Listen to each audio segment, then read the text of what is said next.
Hello and welcome to the DVD presentation of Rebirth, the first of the series of monthly programs held at York Hall, Bethnal Green in London. We had 8 matches on the card featuring wrestlers from some of the top promotions in the country and an evening that won't be forgotten in a hurry. Without further ado, let's go to ringside and join Dan Reed and Dean Ayers as they provide the commentary for the first match, Johnny Storm versus Pac versus Bingo Balance.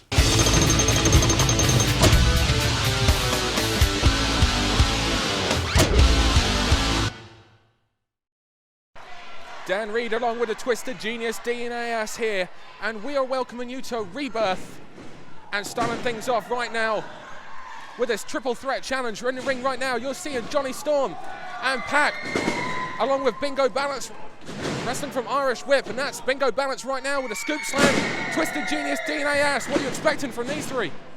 Well, we know all about Pac. Whoa, Absolutely. just in case you didn't know about Pac, that gave you a good idea of what you're going to see. We know all about Johnny Storm, who takes a double drop kick, and out the ring he goes. Bingo Balance from Irish Whip, as you say, Dan. He's the unknown quantity here to a degree. Absolutely. You know, we've not seen him on these shores before. Johnny Storm and Pac have both been over in Ireland, so they know a little bit about this guy, but he's the unknown quantity. Pac, he's the breakout star of 2006 in British wrestling.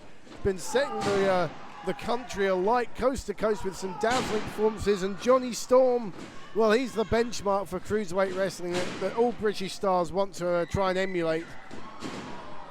And he doesn't want to see his mantle at the top taken over. And speaking of Johnny Storm, he is on the top rope, and these two don't realise it yet. Johnny Storm just waiting for his moment where he can make the most of that opportunity of being on the top. Pac's got his back to him. He wished he didn't have his back to him there.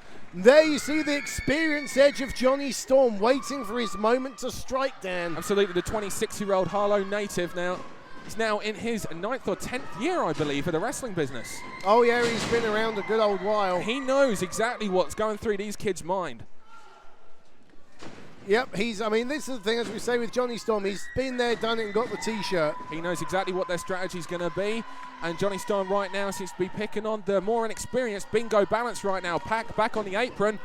And Pac just lets Bingo Balance fly to the outside, but I'll tell you something, Johnny Storm may have seen it, done it, but there's some things that this kid Pac does, which are just... Corkscrew cross body there, over the top rope, but wait a minute. Pac in the ring, and this is the guy that they call him the man that gravity forgotten. Guess what, folks? You're about to see the reason why. Here we go. Oh! And the more experienced veteran of these three, the Wonder Kid Johnny Storm, quickly got out of the way, allowing Bingo Balance to take all of that. Oh yeah, I just saw to my left there, Johnny Storm walking away, just tapping his forehead, just to say, you know, a smart move on my part. Absolutely now, and Johnny Storm now throws back into their cover. Wasn't going to get a 3 count there, but he made Pac take everything that he had to kick out. Just wearing him down more. And vicious knife edge chop there, backs Pac into the corner. Oh, that one echoed across this famous old hall. Absolutely. Irish whip into the corner. And isn't it great to have British wrestling back in the York Hall? Whoa! And what a statement for British wrestling with athletes like these three. Three parts of the UK here with the Irish. Well, Bingo Balance on the top rope, flying elbow, reverse Hurricane Rana. Unintentional there, but what a match. What a way to kick off Rebirth. What a way to showcase British wrestling here from real quality wrestling at the York Hall in Bethnal Green. And Pac looks to be in a lot of trouble. The look on his face is one of total surprise. But as you say, we've got one guy from Essex, one guy from Newcastle upon Tyne, one guy from Dublin in Ireland, 3 parts of the, Ireland not being the part of the United Kingdom. I was going to say Dublin, if he was from Belfast, but never mind. Let's not touch that one. No. This isn't the time or the place for that, for politics. Let's leave that alone. And there's a nice variation of a fisherman's suplex there. Drop toe hold. Johnny Storm nips up. I think I know what's coming now. 619. Or should that be the 01279? I believe it's the 01279. Yeah. Oh, boot to the stomach there. Swings round, and what is this that Bingo Balance? Oh! As we both said, Bingo Balance, the unknown quantity in this match. He hit him with, that was the B84, one of his signature moves, that spin through move there, the B84 he calls it. Dragon suplex, tiger suplex even. Beautiful bridge, look at that. Bingo gets out of that. And impressive. Great move by Pac, because Johnny Storm was down on the ground, and as you can see there, Storm was not able to break that pinfall up at all. Pac now going to where he is at his most comfortable, and that's to the top rope. However, here comes Johnny Storm. Dragon perfect Storm. He calls out the perfect Storm. Just a 2 count. Pac gets that right shoulder up there. Going at this pace, they can't keep at it at this pace for that much longer, surely. These 3 cruiserweights of British wrestling. Well, you said it right, Dan. You called them athletes, and that's exactly what they are, athletes. And they can keep this pace up for a long time, trust me. I've seen Johnny Storm wrestle. Whoa, can he hit the Wonderwall? He's fighting for it. Bingo's trying to get out. Can he hit the Wonderwall? He hits the Wonderwall, but Pac's up on the top. Whoa, shooting star. Wait a minute, Johnny Storm, however, just keeping. Did you see what Johnny Storm did there? He saw Pac going to the top rope, quickly got out of the way. But Storm took a boot to the back of the head, and Pac now just a 2 count, but that was close. Simon Collins' hand very close to coming down for the 3rd. Pac only just caught a bit of that there. Blue Thunder driver. But that gets it. Had Pac have been able to hit that originally, all of that, he'd have got the 3 count. It just took that Blue Thunder driver. Bingo balance. Still an impressive showcase from all 3 men, however. And Johnny Storm down at the side here. He was kicked in the back of the head, sent flying out of the ring. And it was that time that gave Pac the opportunity to finish off Bingo Balance, who's the least experienced of these 3 men. And I think, a great performance from Bingo Balance, but that lack of the experience edge that Storm and Pac had showed through here. Absolutely. The thing about Pac, which is one of the things that's shining through British wrestling so much, despite the fact he is only 19 years of age, is the fact that he shows experience unlike majority of anybody else I've ever seen at his such a young, tender age. Gotta just say that he's just turned 20, Just turned 20. And that's why I'm the Twisted Genius, and you're not.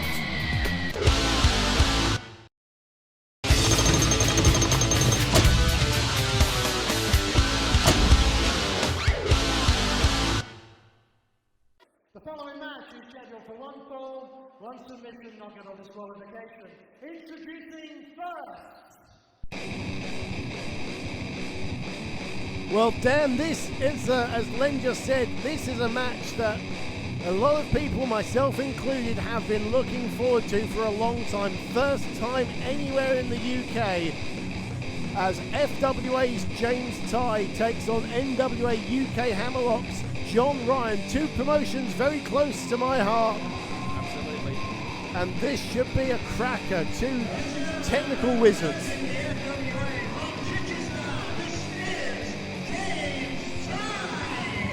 Both you and I, Dean, started off at NWA UK and then made our way down to the Frontier Wrestling Alliance.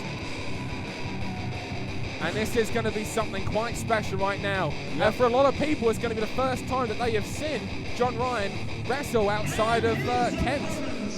Indeed. I mean, the Hammerlock guy's not always known for venturing outside those boundaries, but John Ryan certainly has. And if you've not seen him before, he's double tough. He's a real genuine hard man. Oh, absolutely. This is a guy that you certainly do not want to mess with. No frills about John Ryan. No, he is a wrestler. And there you see, I mean, look at that, all black. All black, just marching his way to the ring.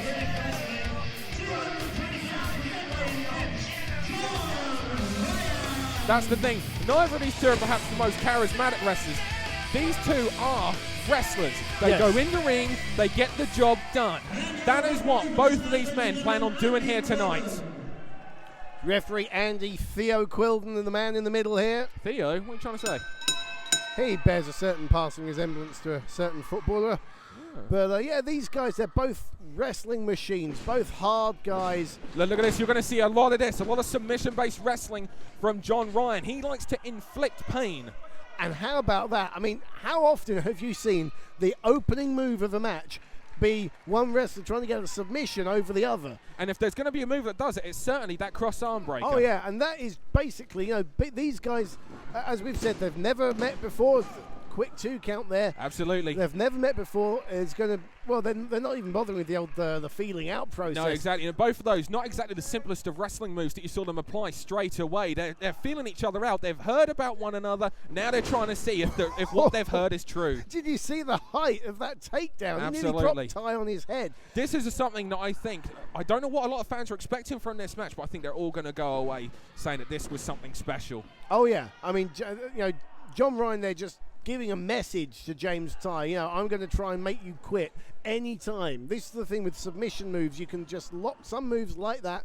You can just lock on and end the match, whether it be 10 seconds or 10 minutes into the match. Absolutely. You've got to understand as well, for those of you that haven't seen these two wrestle before us, these two are known for being two of the best wrestlers in the country. First time these two, it's more than just who's going to win. It's both of these men want to show the other that they are the superior wrestler. Not just that, but the company they're representing is the superior company. There's personal pride, there's professional and company pride going in here. And has the best training school. Both of these two came up through their own training schools, graduating to the point where they became the trainers.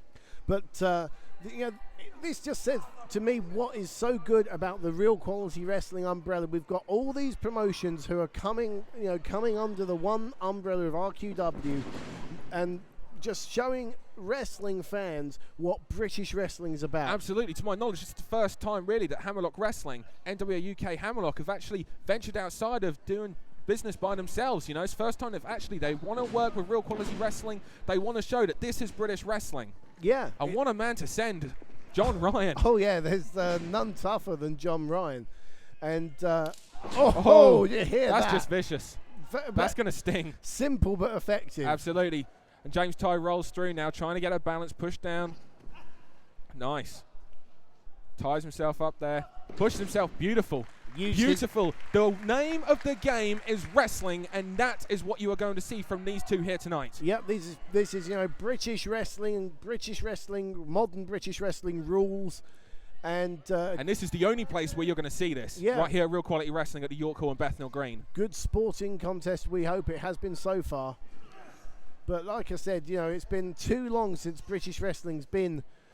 let's say this, British wrestling's been away from the York Hall far too long. Absolutely. And a great bridge by John Ryan there. 4 years ago was the beginning of something big. It was the beginning of a revolution. The revolution is reborn here tonight. The revolution takes it that extra step. And it's all through Real Quality Wrestling.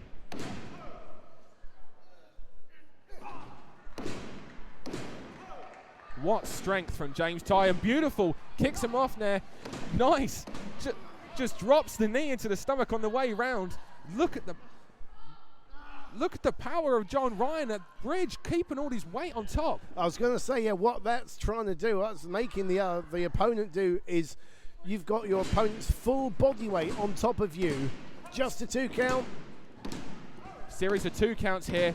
They're both just trying to wrestle around and get the other one's shoulders down, and I think these two now know what to expect from one another. And Dan, aren't these two evenly matched? Absolutely. This, I said it, we both knew. Oh, you and I both knew we were in something special.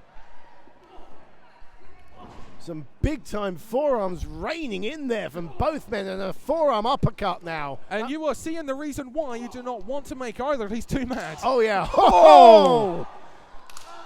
And this is just now broken down into a brawl.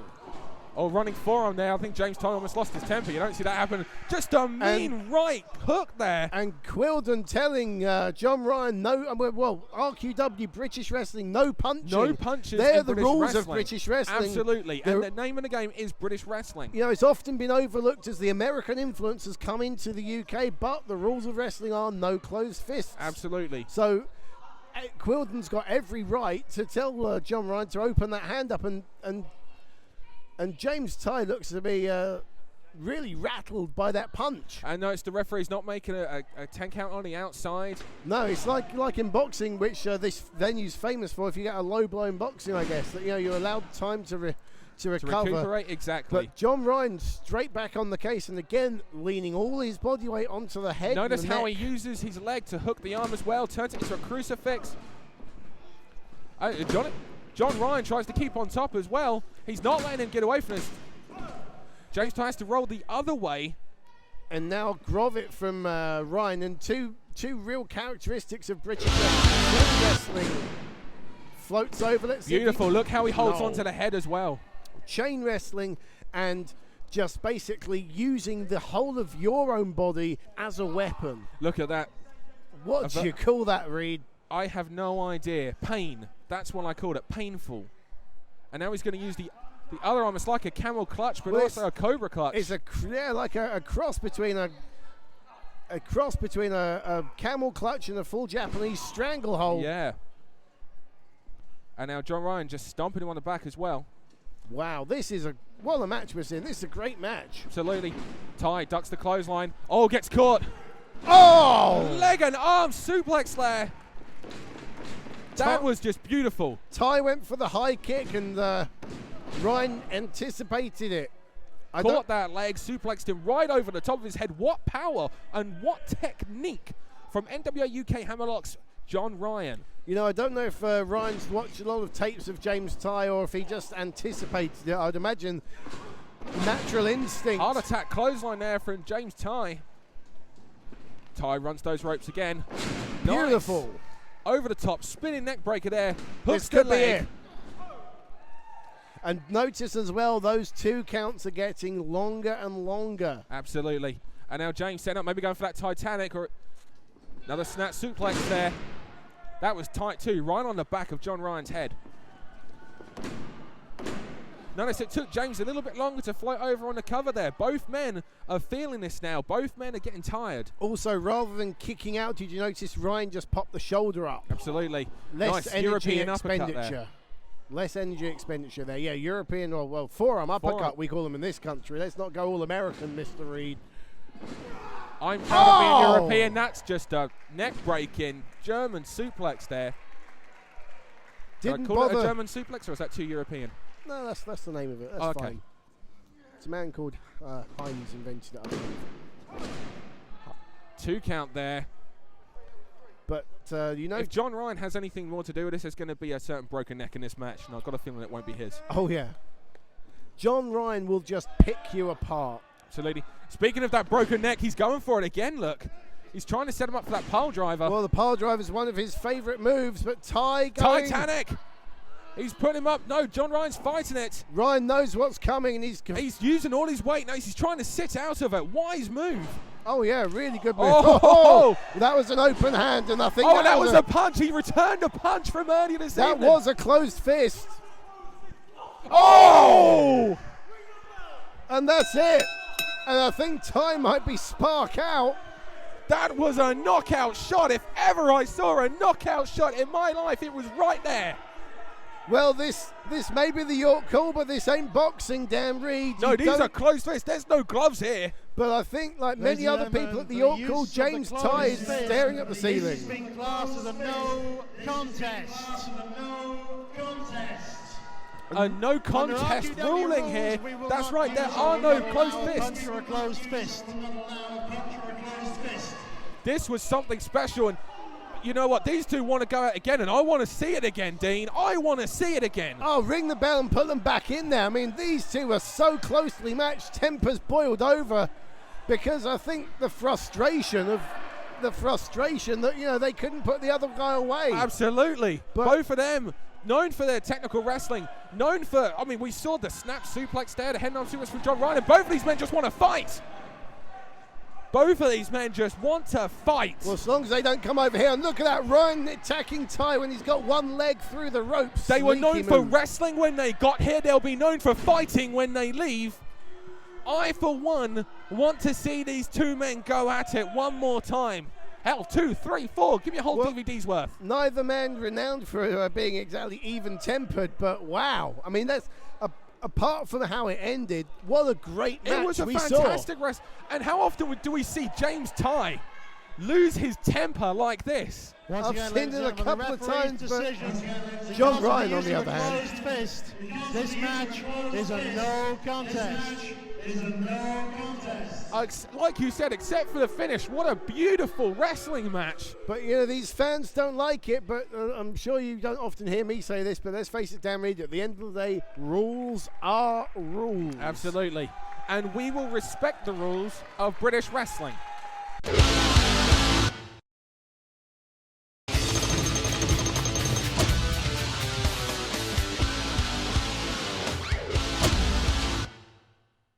Well, as Len said, anything could happen here. Absolutely. Have you ever seen this guy before, Madman Manson? No, and from what I've been told about him, I'm not too comfortable being so close to ringside with this man around. Oh yeah, I'll be quite honest, he terrifies me.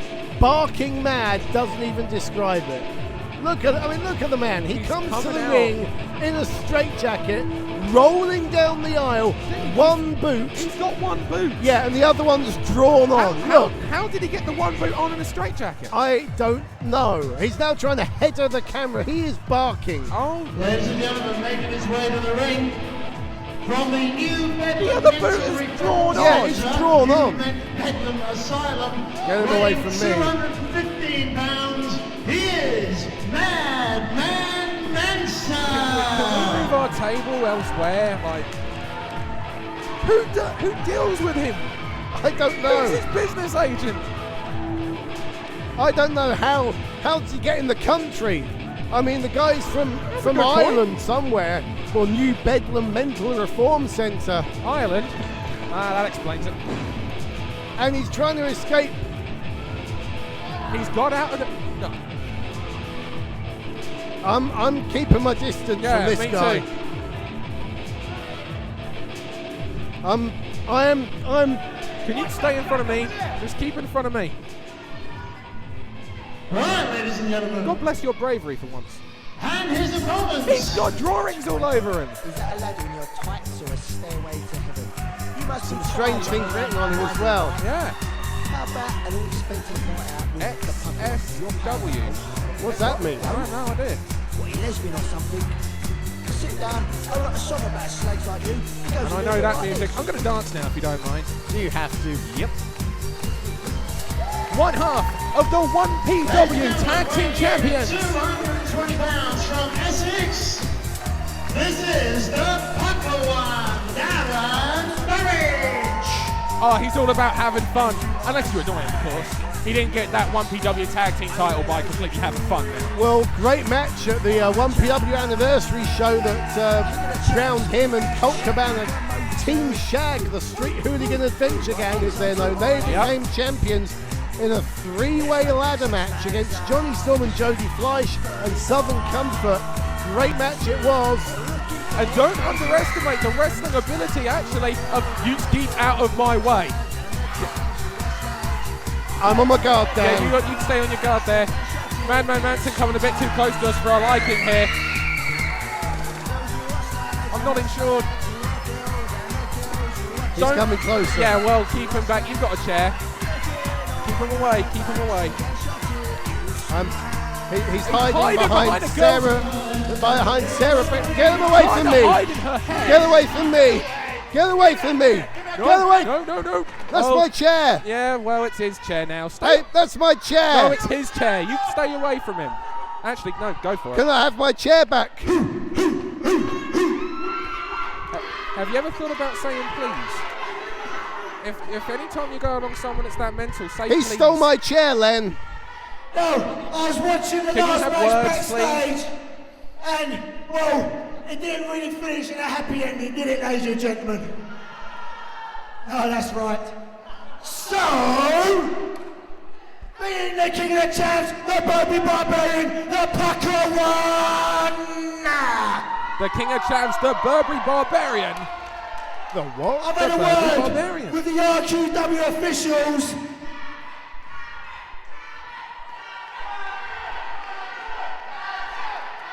Okay, I don't think Madman Manson's the crowd Cheers, favourite. Treacle.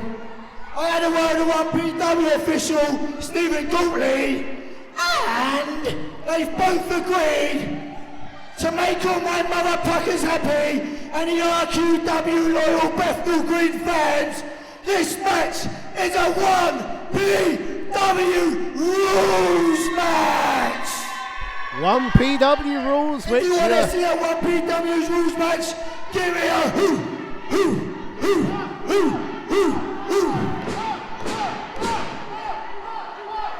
well, I guess that means close fists are okay in this one. This is very much a contrasting characters here, but don't underestimate the Pucker One Darren Burridge's wrestling ability. He's known for having some fantastic wrestling matches, but guys like James Ty, I'm not quite seeing this going the same way, you know.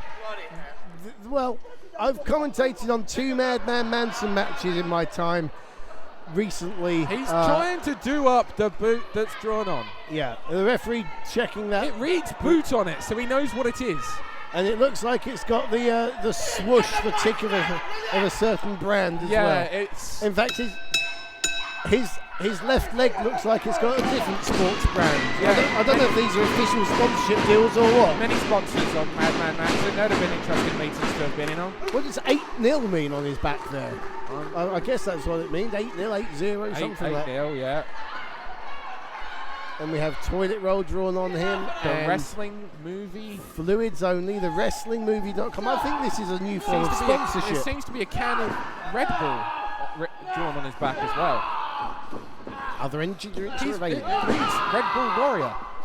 That's interesting. How did this guy get through customs? No idea. I was wondering the same thing earlier. I mean, I know our immigration policy is a bit lackadaisical at times, but you know. And he looks like he's got that and Burridge doing the pucker shuffle. Absolutely. It looks like Manson's left arm, left elbow's taped up there. He must, bandaged up, I can see. So obviously. Yeah, but the thing is, this guy doesn't know what he's doing. It could be his right arm that's injured for real, and he just takes his left. That's a very good point. You know. Twisted Genius Dean A.S. here alongside with myself, Dan Reed, calling this 1PW guest match. 1PW is something that you know a lot about yourself, Twisted Genius. Oh yeah, promotion I'm involved with, my good self indeed. And I mean, Darren Burridge really has been a breakout star of 1PW. He won his contract in their Proving Ground Battle Royal. He holds a clean victory over Doug Williams in 1PW. Now, how many people can say that? You know? That's no easy task. And if you look, the arm that Darren Burridge is working on is the arm that's bandaged. Yeah, whether or not that is the injured arm is another thing, but it's a good idea if it is. Well, yeah, it's whatever, as you say, whether it is or not, it's a good idea. But Burridge has also teamed up with I put my teeth in the legendary Superfly Jimmy Snooker in 1PW, and now of course he's a tag team champion there. So it's been Colt Cabana, yeah, it's been a good hunting ground for Burridge. He's tremendously popular wherever he goes. Those two won the tag team titles in a triple threat ladder match against Johnny Storm and Jody Fleisch and Southern Comfort and Chris Hamrick. Southern Comfort, that's right. So no mean feat there, but we want to thank 1PW as well for sending this match down to us. Although maybe it's just their way of getting rid of Madman Manson. You know, he might hang around their house. You don't know. He could very well do. I'd want to get rid of him as well. I'm sure I've seen him running up and down Doncaster racetrack. Whoa. And now that's the what is that? That's the ball. That's reminiscent of Johnny Saint. Yeah, Johnny Saint would do this, and I think George Kidd before him. And there's no limbs to grab. There's nothing to do with Manson. And Manson's emulating. This is unbelievable. With all due respect to the Pucker One, I never thought I'd see the day where he outsmarts someone. Well, I hope RQW wouldn't mind me saying what a load of balls this match is at the moment. Well, unlike Darren Burridge, who knew exactly what to expect from this, Madman Manson doesn't know exactly what's happening. Maybe this is what the 8-0 was referring to. I've no idea. Hammerlock there. A wrestling move, Dan. We've got a wrestling move from Manson. A wrestling move. Manson likes to talk, doesn't he? He's making our job easy. To no one in particular, but yes. And of course, Manson's got the weight advantage. Burridge, 214 pounds. That's 15 stone 4. As opposed to Manson's listed weight of 66 stone 4. Sorry, 66 stone 4. That would make him about 928 pounds. That's what my notes say. That's right, I was reading. I asked him earlier. I wish I had. You spoke to him? His head is going into that turnbuckle. Oh, he probably likes that. Yeah, there you go. Okay. I don't quite know Oh dear. what to make of him. And I think looking at Darren Burridge's face, the Pucker one really doesn't know either. Well, he was getting a breath of fresh air from that as well. What? This is one of the craziest matches I've ever seen. You know Burridge what? agrees. We're obviously not going to sort this out by wrestling. What are you, some sort of madman or something? Oh yeah. He's The just penny twigged- dropped. Yeah, he twigged it. Beings this is a 1PW's rules match, Rule 7, page 54 of the 1PW rulebook says, if a match cannot be won by pinfall, it can be decided in a 1PW dance-off. Oh, it's going to be a dance-off down Hit here. my It's a music, right, 1PW boy. dance-off. Oh, the This is an dance-off. official way of winning a match. The dance-off. A dance-off is a legendary thing in 1PW. He's had Jimmy Snooker doing the Pucker Shuffle. Jimmy Snooker did the Pucker Shuffle. We had a 6-man dance-off during the tag title match. We had a 6-man swim, for God's sake, Dan Reed. I don't quite know what to make of this. But I like the dance. Oh yeah, dance along, clap along. You want me to clap? Yes. That's better. I'm having a great time. What be the rules? He's got out the furry dice.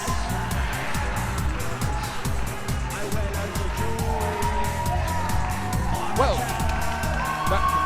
he's got my vote. Well, let's Coming see to what ITV Manson. soon is the 1PW dance-off competition. Celebrity 1PW dance-off. For Madsen to dance. He's gonna. Oh, he's feeling it. He's feeling it. Look at him go. Look at him. Look at him wobble. Oh yeah! It's a Pucker Shuffle on the. No, what's that? That's called the fit. That's called the fit. Oh! What was he Oh, doing? he's gonna get. Is he got his own no, furry this is a dice? family show. It's a. It's a banana. He has a banana down his. Oh, I'm not eating that. I And don't he's want quite to proud of know. the fact that he has a banana down there. I don't want to know why. Oh! Darren Burridge a little bit distracted there by the banana. And when do you think you'd ever say that in a wrestling match? And now, oh dear, look. Now he's just got his fingers in his nose and. And mouth, yeah. Okay, now we're actually seeing the reason why this guy's called Madman, even more so than what we saw earlier. This is not going to be a fantastic wrestling contest. And now Manson just picking up the Pucker one. And just unorthodox offense there. Forearm shot there. Series of elbows now. Irish rep reversal. Oh! Luckily, his head almost got tangled, but Yeah, he just managed to free himself because that can be really nasty. absolutely, and now rolling right by. So now these two are on the outside, and where's the referee? Manson choking The ref- Burridge as the referee is trying to dispose of the banana. Yeah, that's obviously a very complicated banana for him to dispose of. And now these two fighting. I've just been handed the banana. Are you going to eat that? No. Go on, eat it. You eat it. I'll give you a tenner. All right. I won't win. And now Manson in the inside just charges him. And into the rail crashes Burridge. And now the referee starting the count on the outside. Manson's tying his drawn on boot again. I'm here all night. He's here all night, apparently. Oh, wonderful. You sound And Burridge overjoyed. keeps trying to get in the ring, but Madman Manson won't allow him to. Somersault, slingshot, sunset flip there, almost gets a 3 count. Oh! Clotheslines Burridge out of his boots. How to take a head off by Madman Manson. And now strangling, driving his throat across that middle rope. Referee beginning has to... 5, 6, 7. Yeah, we all know how to count, you freak. Yeah. Okay, and Manson now just continuing the count. And there's an uppercut of Manson's own. Shall we call it day? I have never seen anybody like him. No, he's pretty unique. Nice, bridges over. Body scissors there, rolls through, tries to get into a pinning combination. No, Nice hooks him up. reversal. Suplex, 1, 2, 3. That's it.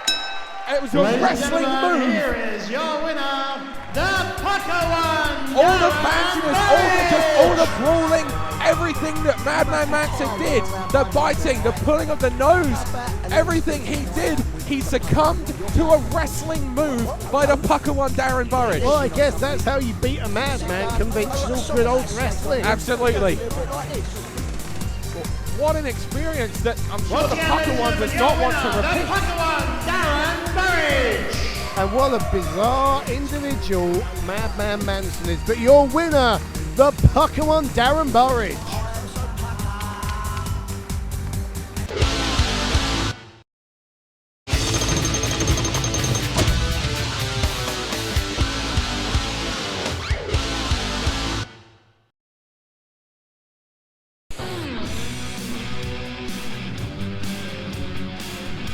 Cambridge University's Marty Skirl. What a beautiful road.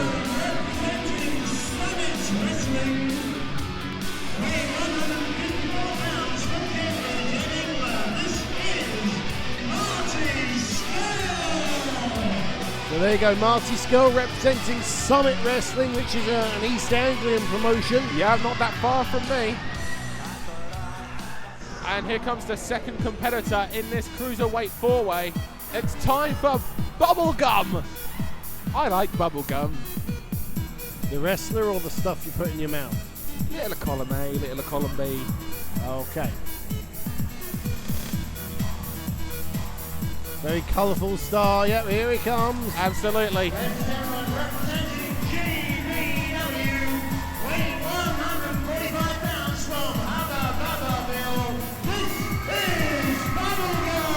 I holiday in Hubba Bubbaville. Is it cheap? Prices are a bit sweet, I'll admit, but you know. See me, help me.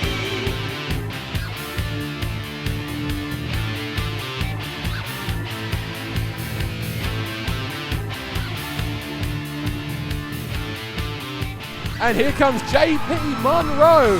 He's gooder than you. Gooder. Gooder. For someone that says relax, he's full of energy in it. Maybe it means something else. And he's stolen Bono's glasses.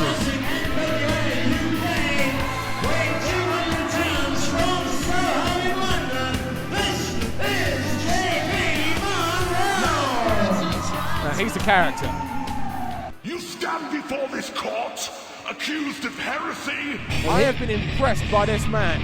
And here comes another odd-looking fella. If you've never seen him before, make sure you're sitting down for this, folks. It's the heretic, Red Vinny. The thing is, usually on the outside of the ring, it's a safe place to be. Not in this match, folks. Representing Irish Rock Wrestling, weighing 170 pounds from Dunshaughlin, County Meath, Ireland. This is the Heretic, Red Vinny. A unique look from the Heretic. A unique style of wrestling. This guy defines high risk. So we've got Irish Wit, RQW, Hammerlock, NWA UK Hammerlock, and Summit Pro Wrestling. There you see the Heretic. Match, Andy Corbin.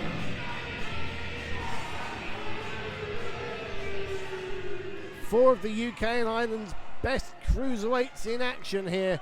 All of them wanting to claim their prize of the inaugural RQW RQW Cruiserweight Champion. The thing is, you gotta remember, Real Quality Wrestling is an umbrella promotion, okay? That means wrestlers representing other British wrestling promotions, as you can see by this match, are all involved. So therefore, that means the promoters those who run the shows will be watching all these other stars of British wrestling. They will be keeping an eye on them. They can see who are the up-and-comers from all across the UK, who is making their names for themselves in the UK and on the British wrestling scene. Yeah, definitely. And we've said it brings everyone together. This kind of thing often happens in Japan, but it's never happened really in the UK before. No.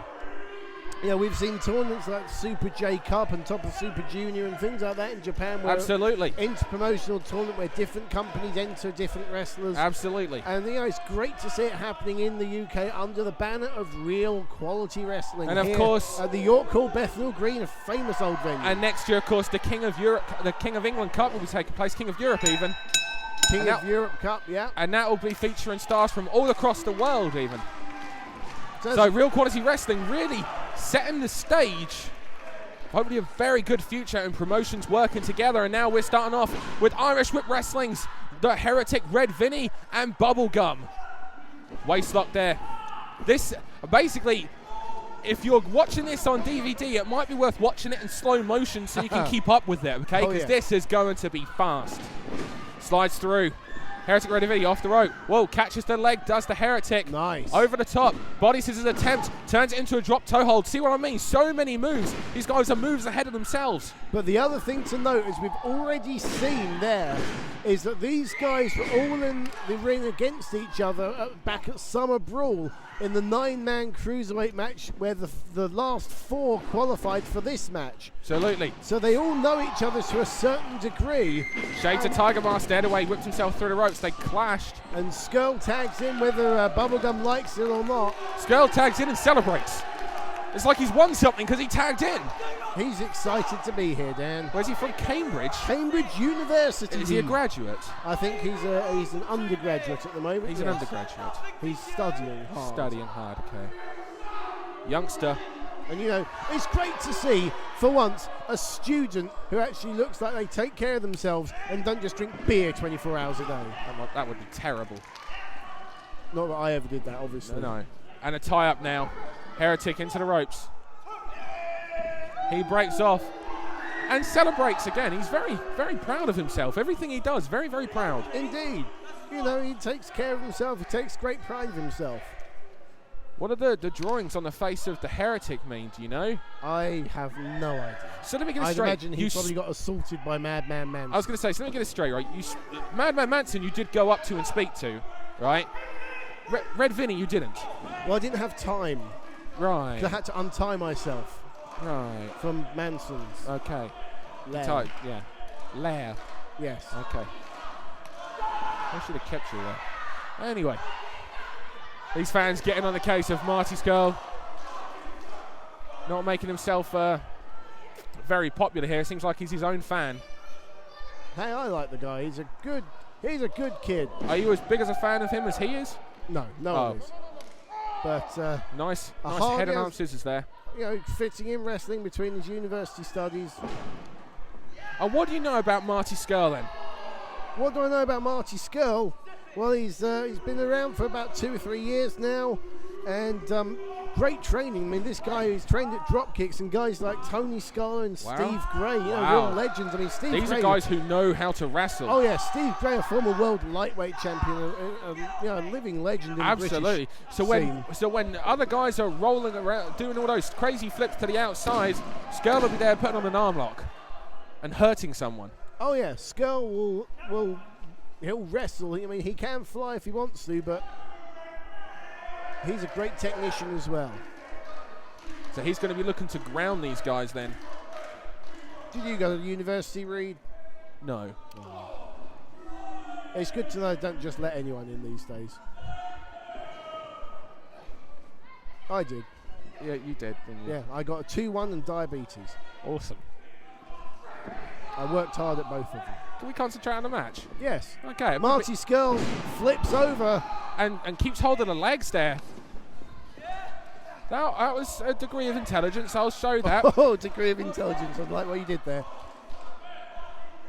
And now shades of Steve Gray himself as Skrull going for the surfboard. Oh, no. Couldn't get hold. That was vicious. Oh, that will really limit your mobility. I like the thinking there. And the other thing with that is you're not expecting that. You're not bracing your body for that in any way, shape or form.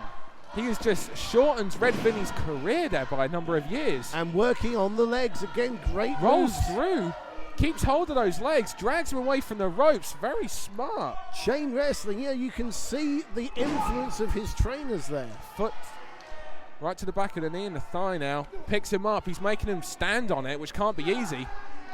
And now Red Vinny keeping hold of the arm. Maybe Red Vinny should think about making a tag. Exactly, I was going to say, he needs to get out of there. And JP Monroe, very smart, keeping himself well out of this match. Nice swinging arm drag there. Gets tripped up. Nice. Trips, takes the leg again. Whoa. Grabs hold.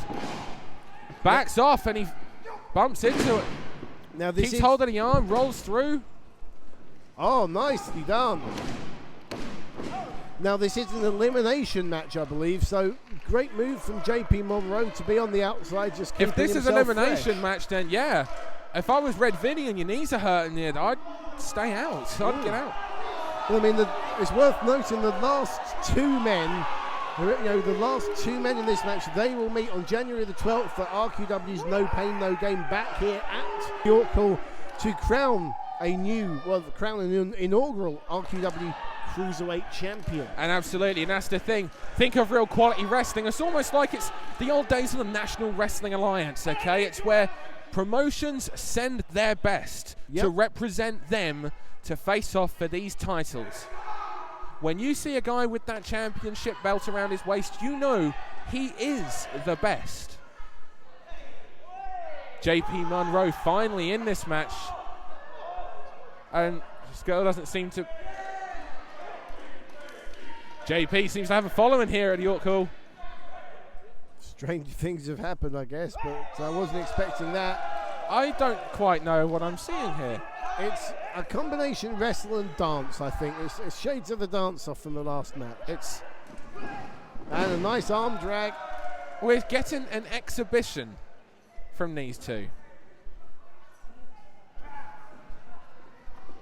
And now JP Monroe sits in with a side headlock and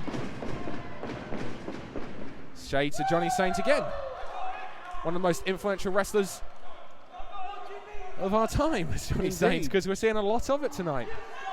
Well, ever since the Wrestling Channel started showing the old World of Sport matches, absolutely, that kind of wrestling has had a renaissance. Absolutely, and, rightly so. Absolutely, I mean, one of my all-time favourite matches is Johnny Saint versus Robbie Brookside, actually. So, I'm absolutely thrilled to see this.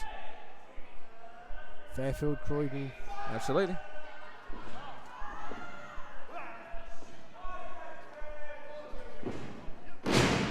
Spins around, takes the leg, rolls through, keeps hold, snapmare. And another celebration. This guy is... If this is how he celebrates, just through doing a snapmare, what would his reaction be to winning the lottery? Man, what's it going to be like when he does his degree? What's it going to be like if he wins the title? Oh, dear Lord. And the lottery. And gets a degree. He's a very successful person. The world will implode. And the fans getting behind JP. Bubblegum wisely staying on the outside. As I said, he will be representing RQW in the National Under-23s tournament next week in wherever it was. Where? Yeah, I kept asking that. No, it's in... Never mind. Series of elbows there, trying to break it. Skrull celebrating again. Somewhere in Hertfordshire. Where? And some windmilling on the back of Skrull there. Over the shoulder. Oh, nice reversal. Yeah, Skrull keeps hold of the arm there. Oh, pushes him into Red Vinny, and he changes direction, avoids the tag, and instead takes a drop kick to the knee. I'm sure he wished he'd have actually taken a tag. I reckon so. Oh, I've never seen that done before. No, certainly unique offense.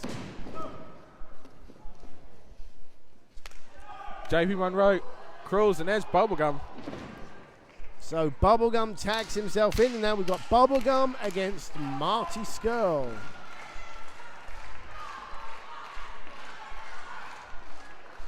Bubblegum definitely the fan favourite here in Bethnal Green.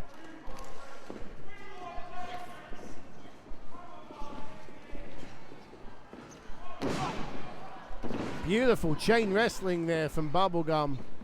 I don't think Marty Skrull was quite expecting chain wrestling like that from the high flyer. And that gets a round of applause, and rightly so, from this crowd at Bethnal Green. And this shows the reason why Bubblegum is involved in Real Quality Wrestling and is Real Quality Wrestling's representative next month in Ware. Was that a tag? Yes, that was. I think, yeah. I think it was a cowardly tag. He didn't want anything to do. He met someone that could wrestle, out-wrestle him perhaps, and also take to the air, and Bubblegum, a hybrid wrestler in essence. Well, Andy Quilden says it's a tag. You know, smart move from Skrull. That's why he's at Cambridge University. Would that be enough to actually win in matches, though? Oh! Vicious drop kick there to the shoulder. Heretic kicks out, though. Heretic was a little bit stunned from that snap mare, the quickness of it. Beautiful suplex. He's just full of energy. He's been on sugar all day, clearly. Elbow there from the Heretic.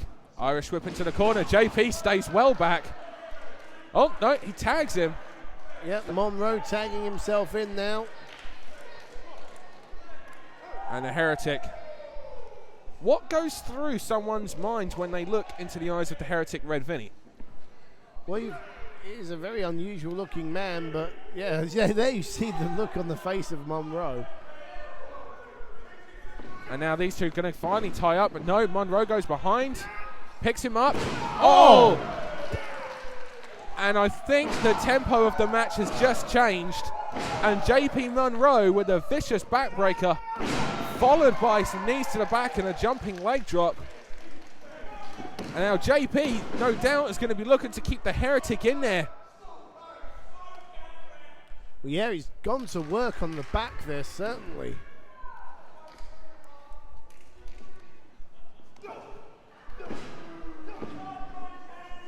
The Heretic trying to fire some back. Irish whip reversal.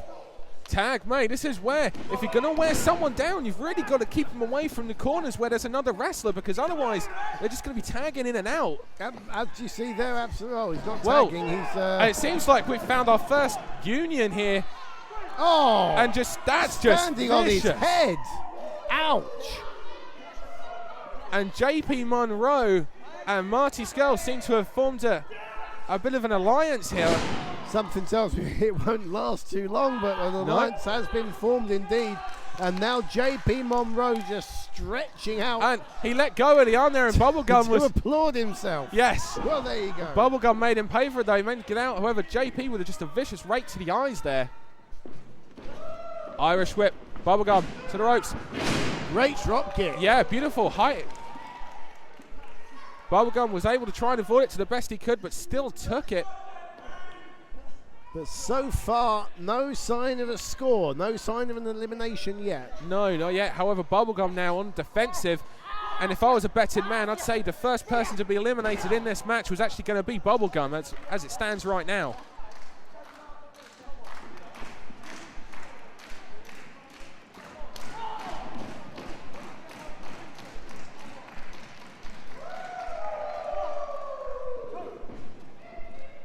Irish whip into the ropes. Whoa, Bubblegum makes the most of this. Tries to get double backdrop there, however, hits them both with a drop kick on the way down. And Irish whip reversal. Bubblegum runs in. I told you. Watch Vinny. Oh! I told you, this guy is insane. The moves that he comes out with, a springboard somersault swanton there to the floor. And if you notice, there's no pretty blue mats on the outside here. Oh no, just a hard old wooden floor. Absolutely. Antique wooden floor. Correction, by the way, I've just been told in my ear this is not elimination rules, this is first full ends of thing. So much for you being a genius. I took your word for it. I'll never do that again. Bubblegum runs in. Body scissors there. Oh, turns it and drops Marty Skrull's face on his knee. Shining Wizard. Oh. caught him in the back of the head and the shoulders there. Skull Nice. wisely rolls to the outside, does not want to be pinned. And this one's breaking down And now. Skull thinks he's safe. He is not safe. He's on the outside. However, JP Monroe from behind. And it seems like JP's clan are behind him again. And Irish whip into the corner there. JP rolls out of the way. Tilt-a-whirl backbreaker there. Nicely done. And wait a minute. And the other side as well. And now we're going to see a trifecta of these.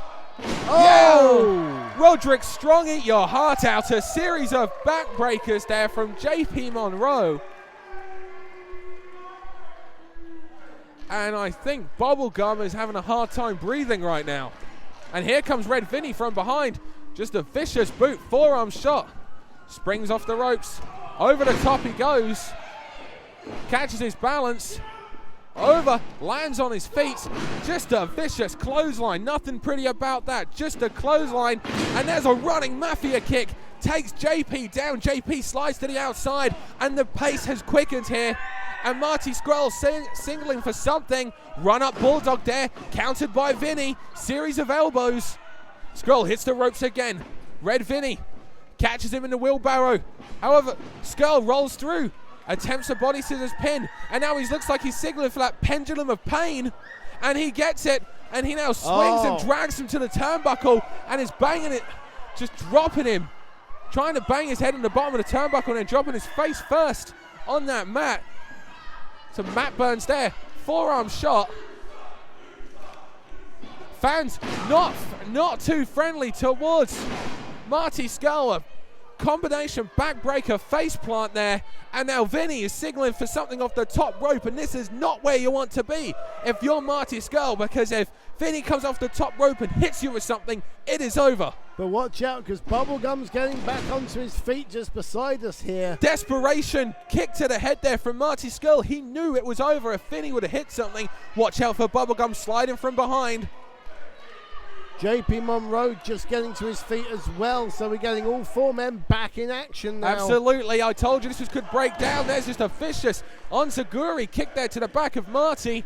JP fans cheering for their man. JP on the outside, and now it seems like we're going to see a double superplex now, bizarrely, from Marty Scurll and Bubblegum. Oh, no, and there's we're not. JP, and JP from behind seems like he's going to and a trifecta here. Powerbomb suplex. Oh, Tower of Doom. And JP Monroe came off the best of that because he was underneath it all. And look at JP's face. And the fans are fully behind real quality wrestling here in York Hall. JP's face just said, what the hell happened there? I'm not sure if he knows what happened there, but I'm pretty sure he's glad that he wasn't a part of it. And Scurll, out of nowhere, rolls through, hooks in, beautiful pin in. Scurll gets the win.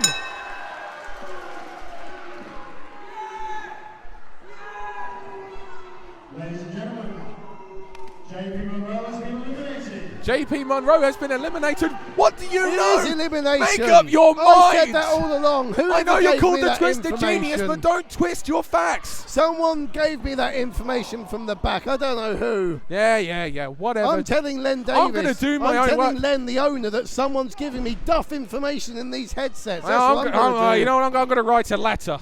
Anyway, I'll write a letter. And that is JP Monroe out of this. Double underhook signaling here from Scurll. Skull's got one victory on his side. And jumping Shining Wizard, it's over. That is it. Bubblegum eliminates Marty Scurll as I nearly lose my voice from what a move. And so it leaves us with Red Vinny, the Heretic, and Bubblegum. The jumping Shining Wizard from Bubblegum. What a move. Well, Bubblegum won the nine-man match at Summer Brawl. So if he wins this, he is really going to be standing head and shoulders above the rest of the cruiserweights I here. guess you could say he failed this class. Do you get it? Because he's a Cambridge guy and he failed. He didn't get it. He didn't win, did he? Oh, get the St. John ambulance. My sides, they need to be stitched back together. A series of kicks there. Oh, beautiful. that? Threw his leg underneath him. Going for a Shining Wizard perhaps again. Ducks. Heretic Red Vinny. Beautiful kick on the top of the head. How to Get a Headache by Bubblegum. A lot of authors here tonight. Oh, what a series of moves that was. Each man trying to outsmart the other. It started off slow. It started off peculiar. But now it is just drawn out. The action is fast-paced. We knew it would go like this. And Bubblegum is setting up for a DDT from the second rope. Or Vinny's trying to fight it off, and rightly so. Oh, headbutt there. Nothing pretty about that. And what is this? Both men. Now, Bubblegum seems to be trying to get out of the way of this, and Vinny is... Oh, this looks dangerous. Holy! That is... Oh, that's got to be it. Moonsault, rock bottom. That is it. The top rope single Spanish fly. Irish fly. What a match.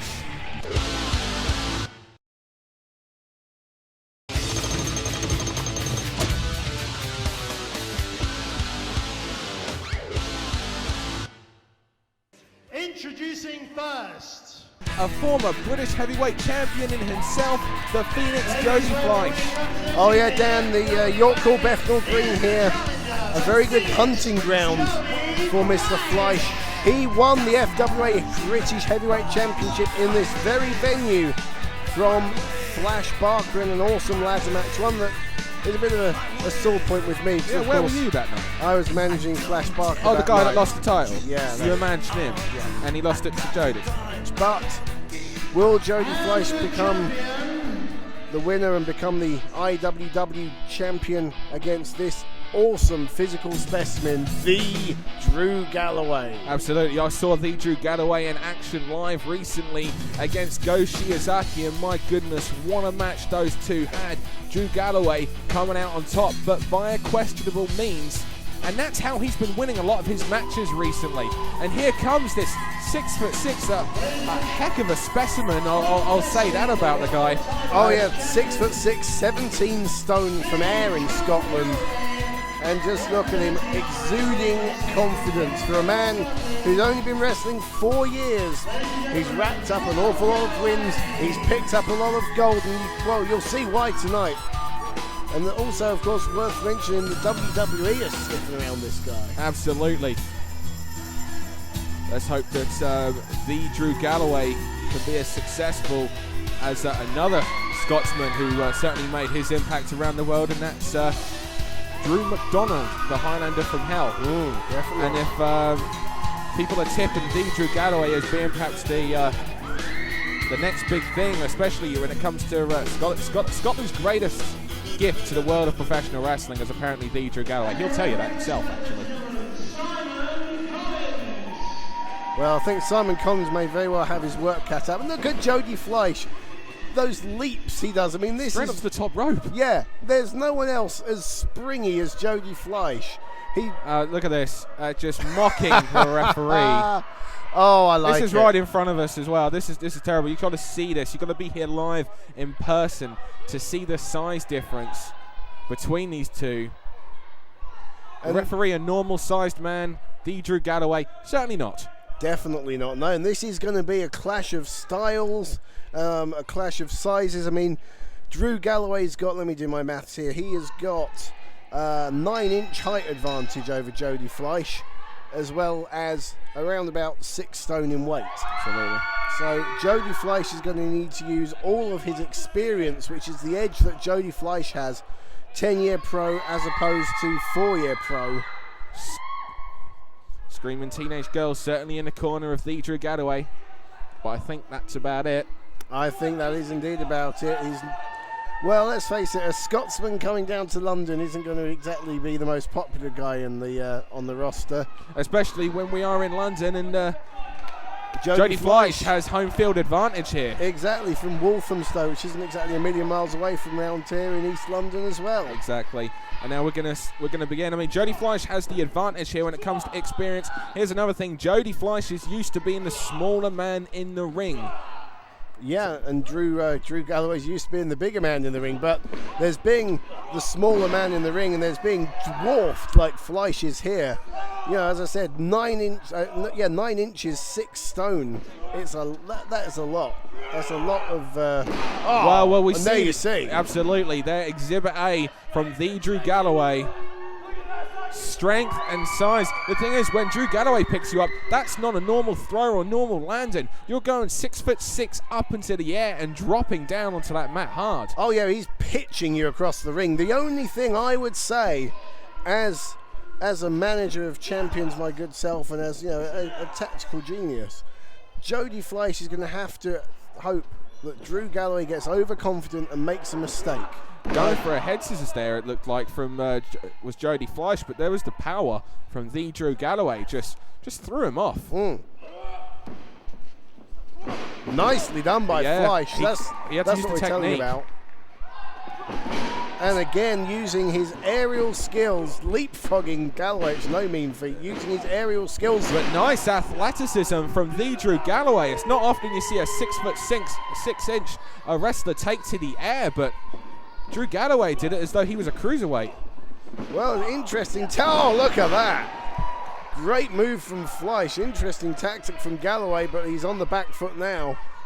Fleisch used the momentum of that big foot to hit an enziguri to the back of Galloway's head. Jody going to the top rope, the more experienced of the two, making the most of the rookie mistake.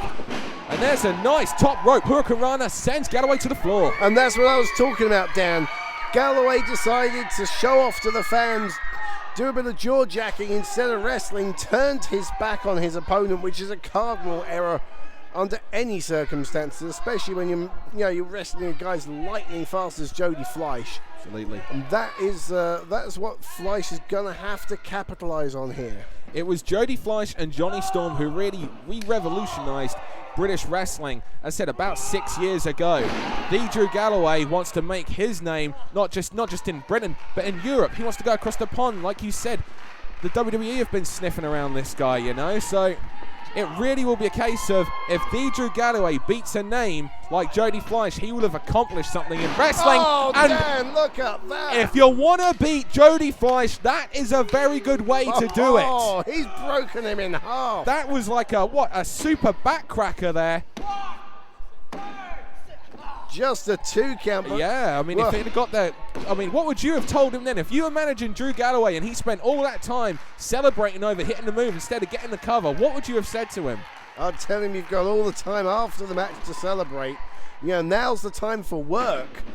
Now is the time to get the job done. But he's a young man, and he thinks he's a young man who thinks like a young man. He's lacking the experience and the maturity. Gets caught. There's the power advantage from Drew Galloway. Not just a normal German suplex, such power and such height. Jody does a 360, lands face first, hooks to the leg. I think this time Drew Galloway realized he can't just hit a big move like that, spend ages celebrating, then go for the pin. He's got to hit the big move. He's got to hook the leg. He's got to go for the win. This isn't just anybody. This is a former British heavyweight champion, a man who has toured across the world. This is the Phoenix Jody Fleisch. Oh, yeah, this is one of the best in Britain. As you say, a guy who's been in America, a guy who's been in Japan. He's wrestled Jushin Liger. Here we go. Just a 2 count. He's wrestled the legend like Jushin Liger. Great Sasuke or Aldos, you name them, he's wrestled them. So you cannot take this man lightly, and I think that is what Galloway is discovering, because I think the backcracker and that suplex, that would have taken most people out. That would have been the end of the match. Oh, absolutely. A regulation backcracker will take people out. A backcracker from the second rope, that'll take you out for quite some time. Jody Fleisch, though, isn't just a normal person. And there's a nice, see how he used his ability to counter the big backdrop attempt there from the Drew Galloway. Hit a drop kick and then outsmarts Steve Drew Galloway to the outside with another enziguri. And it looks like Jody's going to fly. And this is where you have to watch him. Jody Fleisch at his most dangerous when it comes to the top rope. And Whoa. there's an Asahi variation of the Asahi moonsault to the floor. They go into the barriers. He didn't get all of it. He landed a little to the side, which is why Jody's had a bad landing himself. I think it's like he gutted himself on the shoulder of the Drew Galloway and then hit the back on that steel barricade as well. But they called it high-risk moves for a reason. You took the words out of my mouth, Dan. I was going to say they're high risk because the control you have over them isn't like the control over a suplex or something. Absolutely, you use those moves when everything else, when you have to use these to win a match, when you feel that normal wrestling style, whether it be mat wrestling, like you say, variation of suplexes won't work. You take those risks to get the job done. In a match as big as this, Jody Fleisch is going to do this, not just because of the Irish Whip Wrestling title, but because this is the rebirth of British wrestling here at the York Hall. Well, he went up to the top again to try another aerial move, but this time Galloway was wise to it and he's cut him off. And I've got to say, I'm pretty impressed by the speed that Galloway climbed the ropes himself. Absolutely, a guy that's 6'6" should not be moving around the ring at that kind of speed and jumping to the second rope. Oh, damn, he just threw him 3/4 of the way across the ring. Exactly, that's not a normal British wrestling style ring. That is a 20 by 20 foot wrestling ring. Jody Fleisch just went from one corner to the other, all thanks to that man, Drew Galloway. And it's taken it out of both men, but that certainly stopped Jody Fleisch's momentum dead in its tracks. Absolutely. Jody Fleisch keeps fighting through everything, but each time he's met with Drew Galloway and both men on their knees now. There was a chop there from Drew Galloway, return from Jody, return from Drew Galloway. Beautiful overhead shot right now. We're taking you right into the heart of the action here. And you know, that just shows me how much these guys both want to crown themselves the IWW, the Irish Whip Heavyweight Champion. Absolutely. Jody Fleisch likes to have gold around his waist. He only recently lost the 1PW tag titles that he held with Johnny Storm. He wants some more gold round his waist, and another suplex, but Jody lands on his feet this time. We could have a pinfall. Absolutely, two. Oh, like close. you were saying, every time Jody Fleisch seems to lose a title, it's always seemingly under controversial means, you know, or where him not actually being pinned or variations of that. It was the ladder match for 1PW. It was a knee injury for the FWA title against Christopher Daniels. You know, Jody Fleisch's luck at title defences aren't always in his corner. I'd like to point out that Jody Fleisch won the British heavyweight title in the FWA by climbing a ladder rather than pinning Flash Barker. So as far as I'm concerned, that's a little bit of karma as he kicks the hell out of Drew Galloway's head there. Anything to, you know, give a reason as to why your guy lost the title. Inside out. To lose a match, you take a clothesline like that and you get no. And Galloway really frustrated. Look at this, he's getting right in Simon Collins' face. Well, he's having to bend down to get right in Simon Collins' face. Yeah, but you can see the frustration mounting up in Galloway because he is thinking, why can't I put this guy Jody Fleisch away? He's thrown everything but the kitchen sink at him. Anytime you get a guy as big and as talented as Drew Galloway against a man the size of Jody Fleisch, it's normally not that difficult for the guy to win. But this is Jody Fleisch, who just springs up 6'6" in the air with a Hurricane Rana. Gets reversed, 1, 2. Tell me somebody else who can jump that high with a standing Hurricane Rana. Nice. Breaks the arm lock there by almost breaking the arm of Drew Galloway. Drew Galloway behind. Nice agility from Galloway and a kick to the head as well. Like it. I like it. I've never seen that before, and just runs right through. Grazes the forehead. That's right, glancing blow. 2 count. Almost a 3. You can't help but feel maybe if the Drew Galloway had been able to have hit all that drop kick to the head, he'd have got that. Galloway is definitely getting frustrated. The lack of experience on his part is definitely showing now because well, whatever happens here, I think it's going to be a great learning experience for him because I can tell you, just from looking at him here, he's never come across someone as resilient as Jody Fleisch. Can I just point out, Jody Fleisch, look at the ring presence. He's gone to the outside of the ropes. Where does Jody Fleisch hit that finishing Phoenix DDT? From that very position. There you go, exactly. The ring position and the ring awareness from the professional Jody Fleisch. It's got a lot of advantage years-wise over him. Exactly, ring generalship they call that, and he's working on that right arm. He's definitely targeting that body part. And look, Jody now going to the top rope. Seems like he's going for something now. Every time Jody Fleisch is on that top rope, you're in danger of losing a match to him. Oh! He landed on the back of his head. How That's to got to break be a it. neck? It's got to be 3. No! Unbelievable. How on earth did Fleisch kick out of that? I gotta say to you, it doesn't matter whether you're 2 years into the business or 20 years into the business, anyone would feel frustrated at the person that they've just hit that powerbomb on kicking out. He's going to kill Jody Fleisch. He just shouted at me there. He's got to kill Jody Fleisch to keep him down. I think so, definitely. And he misses the leg drop. Jody, oh! That could be it. Concussion 101 from the Phoenix there. He could be out, or if not, he's not out, but he's definitely got to be groggy from that. Look at the look on Jody. Jody knows this is the opportunity. He felt just how hard his boot connected with the skull of the Drew Galloway. But Fleisch still holding his own head from that powerbomb. Yeah, absolutely. But Fleisch down top row. Maybe if he wasn't so grazed, he'd have hit this move already. But all or nothing. Whoa, lands on his feet. Oh, nice. Standing Phoenix Star Press. 2. Talk about improvisation, Dan. More ring awareness from the Phoenix. Yeah, Galloway thought he'd got out of jail by avoiding that move, and just as he relaxes himself, Fleisch hits him with a shooting star press anyway. But Galloway retaliates with a big body slam. Just will knock the air right out of you. That's not a normal slam. That's from the big powerhouse that is the Drew Galloway. Drew Galloway hasn't had much success from these ropes so far tonight. And every time he goes to the ropes, he spends more time talking to the crowd. And exactly, talking to the crowd, and he's also holding that right arm, and now he's got himself caught. Holy! I don't believe that. 1, 2, this is it, new champion. No! Jody Fleisch hit a Hurricane Rana on Drew Galloway, who was standing on the middle rope. I've got to think if Fleisch had a few more pounds under his belt to lay on top of his opponent there, he could be the new champion. That's where the weight difference, that 6-stone weight difference, really counts, because Galloway was able Jody's to kick on the off. top. Variation of the Phoenix DDT. It was a variation. He hit Phoenix DDT and a flatliner there. And the ref right in position. 1, 2. No. He's just picked Galloway's holding referee Simon Collins' arm. He couldn't kick out. He had to just stop the arm from coming down. Well, that's what you call using your brain. I mean, is that legal? I don't know. The refs allowed the match to continue. What a great thought from Galloway, but he's now in trouble again. I noticed how Jody was hitting variations of this move. He's not going for his normal. He's done his homework. Wait a minute. Oh! He pulled the referee away, hit a low blow, shades of how he defeated Go Shiozaki. And now there's the gunslinger. Yeah, it's the move, he calls it, and no. Whoa.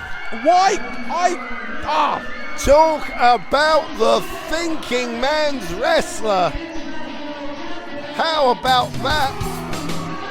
Well, they say what the ref doesn't see, the ref can't call, and he certainly made sure that Simon Collins was not able to see that pretty blatant low blow. I'm sorry, but I got to call this an upset, and an unjustified one at that.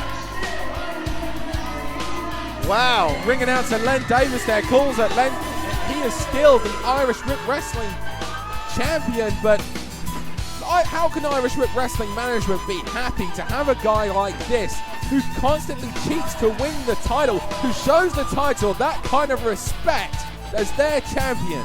And you know, it just tells me how desperate Galloway was, because, well, simply, he had to resort. I'm the champ. Yeah, you're only just the champ, okay? He had to resort to those means to pull out the victory. I think he's learnt a great deal about Jody Fleisch tonight. Yeah, but I think Jody's going to be back, because Jody came this close. He came oh so close to being that champion. Yeah, but close doesn't count in wrestling. And ladies and gentlemen, still your Irish Whip Heavyweight Champion, the Drew Galloway.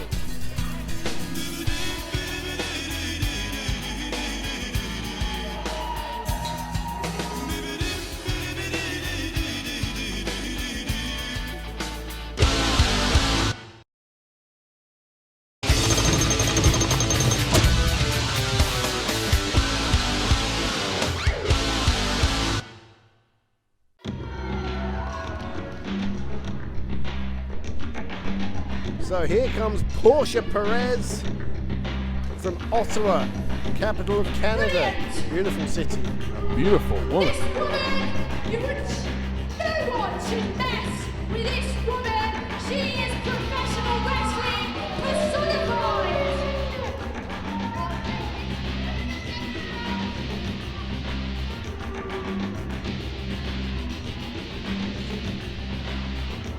Look at those muscles, people.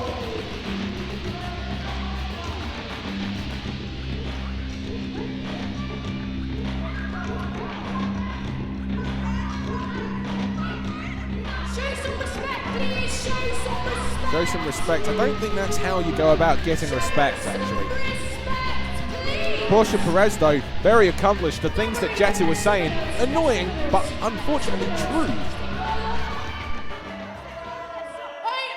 Next, a girl so plain that when she drove past me on the way to the York Hall, I thought that her airbag was up.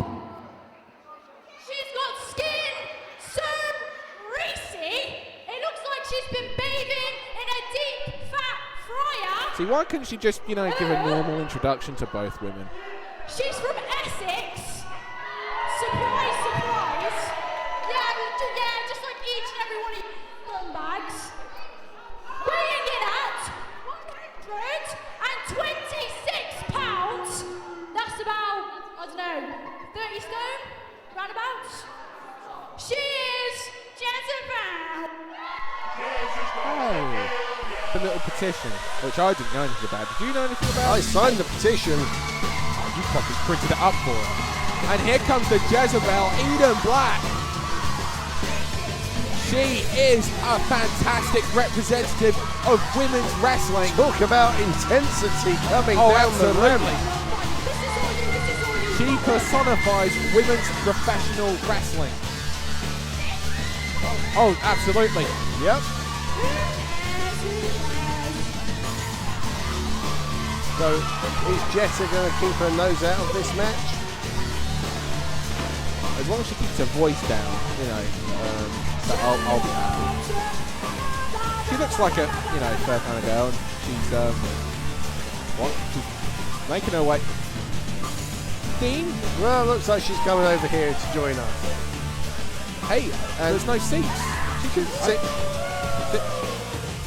Okay, here we go. RQW Women's Championship on the line. It's the defending champion, the Jezebel Eden Black, against Portia Perez. I'm Dan Reed, giving commentary to not only you, the fans, but also to Dean Ayas, whose view is obscured. But what a lovely bottom it's obscured by, I must say. Can she hear me? She can beat me up. She can hear you, Dan. Fantastic And, athlete is that Jetta. So Love her. can you? Oh, she's just moved for the moment. No, she's back in my way again. Can you take this on your own, Dan? Yeah, I can do this. You keep quiet. Portia Perez continuing on her ways with these fans. So much for international relations here. And now it looks like we're going for a test of strength, or just a knuckle lock to begin with. And Portia Perez just not having none of this with a Jezebel Eden Black. The Jezebel just wants to get back down to business. She wants to wrestle. And here we go. Well, Portia Perez just trying to get in the head of the Jezebel. It's her first title defense. She's going to be nervous. Well, look at that. Straight into a double underhook. Jezebel takes control immediately and then goes to work on that left arm. Nice armbar there. Jezebel, a bit frustrated there. Went to use the fist immediately so that Jezebel Eden Black went underneath. Nice reversal there by Portia Perez, 19-year-old Canadian. Underneath goes Jezebel. Nice reversal. Absolutely, now to a top wrist lock.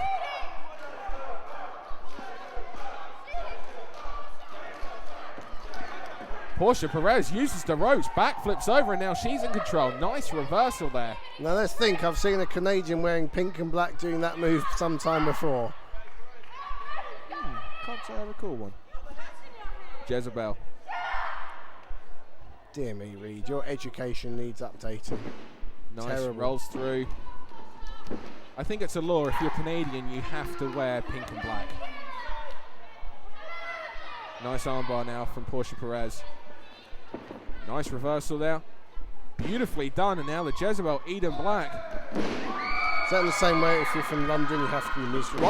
Right from behind comes Portia Perez. Now, the thing is, it's what you brought up a good point, of course, the pink and black, okay? We've seen such wrestlers like Bret the Hitman Hart wear pink and black, and Owen Hart, who I was thinking of in that rope flip, by the way. Absolutely as well, and of course both those two learnt a lot of their craft by wrestling here in the UK. You're seeing representatives of two great wrestling countries collide here at Real Quality Wrestling's Rebirth event here, the York Hall of Bethnal Green.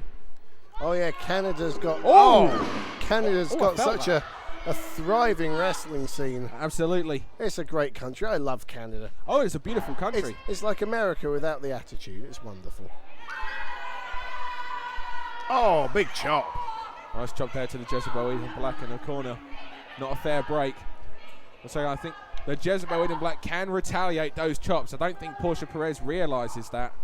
Well, the Jezebel Eden Black, she likes to use lots of strikes. Oh, I'm sorry. Like that. Yeah, lightning quick, whipping effect on those chops. She mixes. Well, we saw the drop kick to the back of the Jezebel earlier. Oh, Portia Perez tried to get out of the way of that drop kick, but didn't really manage to avoid too much of it. Oh no, unsuccessful. But yeah, you'll see mainly strikes and technical, British wrestling from Eden Black, but Portia Perez stops her dead in her tracks. Nice neck breaker there from Portia Perez, and now a series of stomps. Keeping her down. Oh, point to the elbow there. Nicely done, right in the center of the back. Absolutely. On the spine. A lot of technique there. She used those hips to whip herself round, driving her elbow in, hooks the leg. See, she hooked the leg. All her weight was on the stomach, so Jezebel's shoulders were free to lift there. And the Jezebel, nice instinctive move there, rolls onto her knees and her stomach. Can't be pinned if you're not on your back. Forearm shot to the back there. Snapmare over. How's your view coming along, by the way? Well, she's just moved. She's decided to harangue the fans, so I'm okay. And now neck vice here, pushing down on the head, lifting up on the chin. Jezebel trying to make her way up. Fans solidly behind in the corner of Jezebel. I was going to say anything working over the neck will be a nice setup for the kosher pickle, which is Portia Perez's finishing move. Absolutely, it's like a tornado. Tomikaze, also known as an unprettier. Well, if she breaks that out tonight, you'll know all about it, as will Eden Black. Absolutely. Now we see the Jezebel in the corner trying to regain that wind, while at this right time Portia Perez should have been making the most of it. She telegraphed it from behind. Jezebel showing that she's still in this match. Oh, running clothesline, ran right through Portia Perez. Sets her up now. Fisherman suplex. This is what she's defeated Jetta with numerous times. However, Portia Perez able to roll through it. Jezebel unable to hook those fingers. Oh, runs right through. Mafia kick. Almost takes the face of Portia Perez off. Hooks the leg. Notice how her weight was over the shoulders of Portia Perez. Yeah, and the Jezebel now really building some momentum up in her own favor. And now forearm shivers there. Irish whip. Into the corner. Over the top goes Jezebel. Rolls through. Nice agility and ability there. Catches her. Arm drag now. She's going for that triangle lock now. Going for a triangle choke. Very unusual to see that in a wrestling match, let alone a women's match. Absolutely. She's got the armbar in there as well. If you'll either tap out from the armbar or you'll be choked out. Oh, she gets to the ropes, and what that move does, it just cuts off the wind, the air, and the blood flow to the brain as well. Twist the shoulder, and also a lot of pressure on the elbow and the forearm. Follows of mixed martial arts, no doubt know the effect of that move. A lot of titles changed in martial arts promotions such as UFC thanks to that move. Forearm shivers, these girls retaliating. Another series of forearms now underneath. Whiplash effect move going for there, no, countered. They were both jockeying for position underneath. Oh yeah, Portia Perez obviously knew what to expect there and did not want to get caught in that move, but I think she made it. Here comes that whiplash move on the back of the head. That's gotta be it. That's it, two. No, unbelievable. Great resilience from the Canadian there. Portia Perez being cheered on by Jetta. Both of them wearing pink and black. What a team. Oh, here we go. This There is comes the kosher pickle. No, reversed. Good move there by the Jezebel. well scouted by Eden Black, yeah. Ocean Cyclone Suplex was what? Here we go again. She's going for the kosher pickle. She hits this. And she hits it. That's got to be it. Surely no, she landed badly herself. Absolutely. Perez is hurt and she can't take advantage. She can't capitalize on that. One has to believe that if Portia Perez had been able to have hit that move, this would be it. She didn't get all the weight down on those to the side, and no, it's a kick out. Only just, but it is a kick out for Eden Black. And you absolutely. know, sometimes when you're the champion, luck goes your way. Wait a and minute, she went down definitely to pick got her up. lucky. Oh, triangle choke She went again. down to pick her up, and Jezebel Eden Black makes the most of that, captures the arm, heads into the That's it. tap out. That's Jezebel it. Eden Black retains the title. With a triangle choke. You don't see that often in pro wrestling, but I'll tell you something, Dan Reed. Luck was on Jezebel Eden Black's side. If Portia Perez had hit that kosher pickle and landed herself okay, I'm convinced that would have been it. And here comes Jetta now. Oh, big forearm strike to the back. Well, why? Well, we know why. Yeah, you No asked competition. You asked the question, but it's blindingly obvious why Jetta wants a title shot. She wants to be the RQW Women's Champion. She has done nothing to deserve one except lose to Jezebel and get some lame petition that you printed up at home. I did not print that petition up, but Portia Perez doesn't look too impressed by what Jetta's done. She's trying to goad the Jezebel Eden Black into giving her a title match.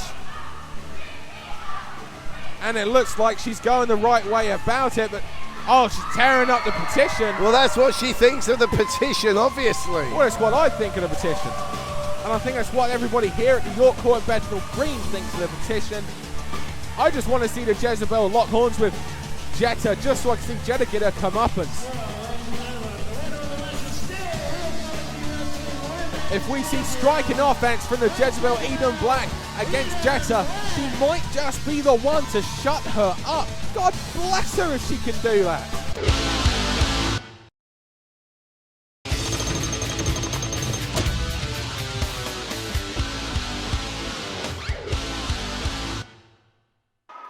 The following match is scheduled for one fall and is for the IP. The Twisted Genius, Dean Ayas and Dan Reed here to watch another championship title defense here at the York Hall in Bethnal Green at RQW's Rebirth show, and it's the IPW Tag Team titles on the line. And it's great to see the different promotions here in the UK coming together under the RQW banner. IPW UK head referee Andy Quilden in the ring, and here come the challengers. Absolutely.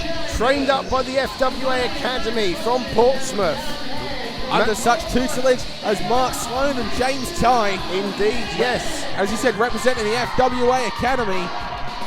And like you said also, it's RQW, an umbrella promotion for British wrestling. We saw the 1PW guest match earlier with the Pucker One, Darren Burridge and Madman Manson. Now we're seeing the IPW tag team titles on the line.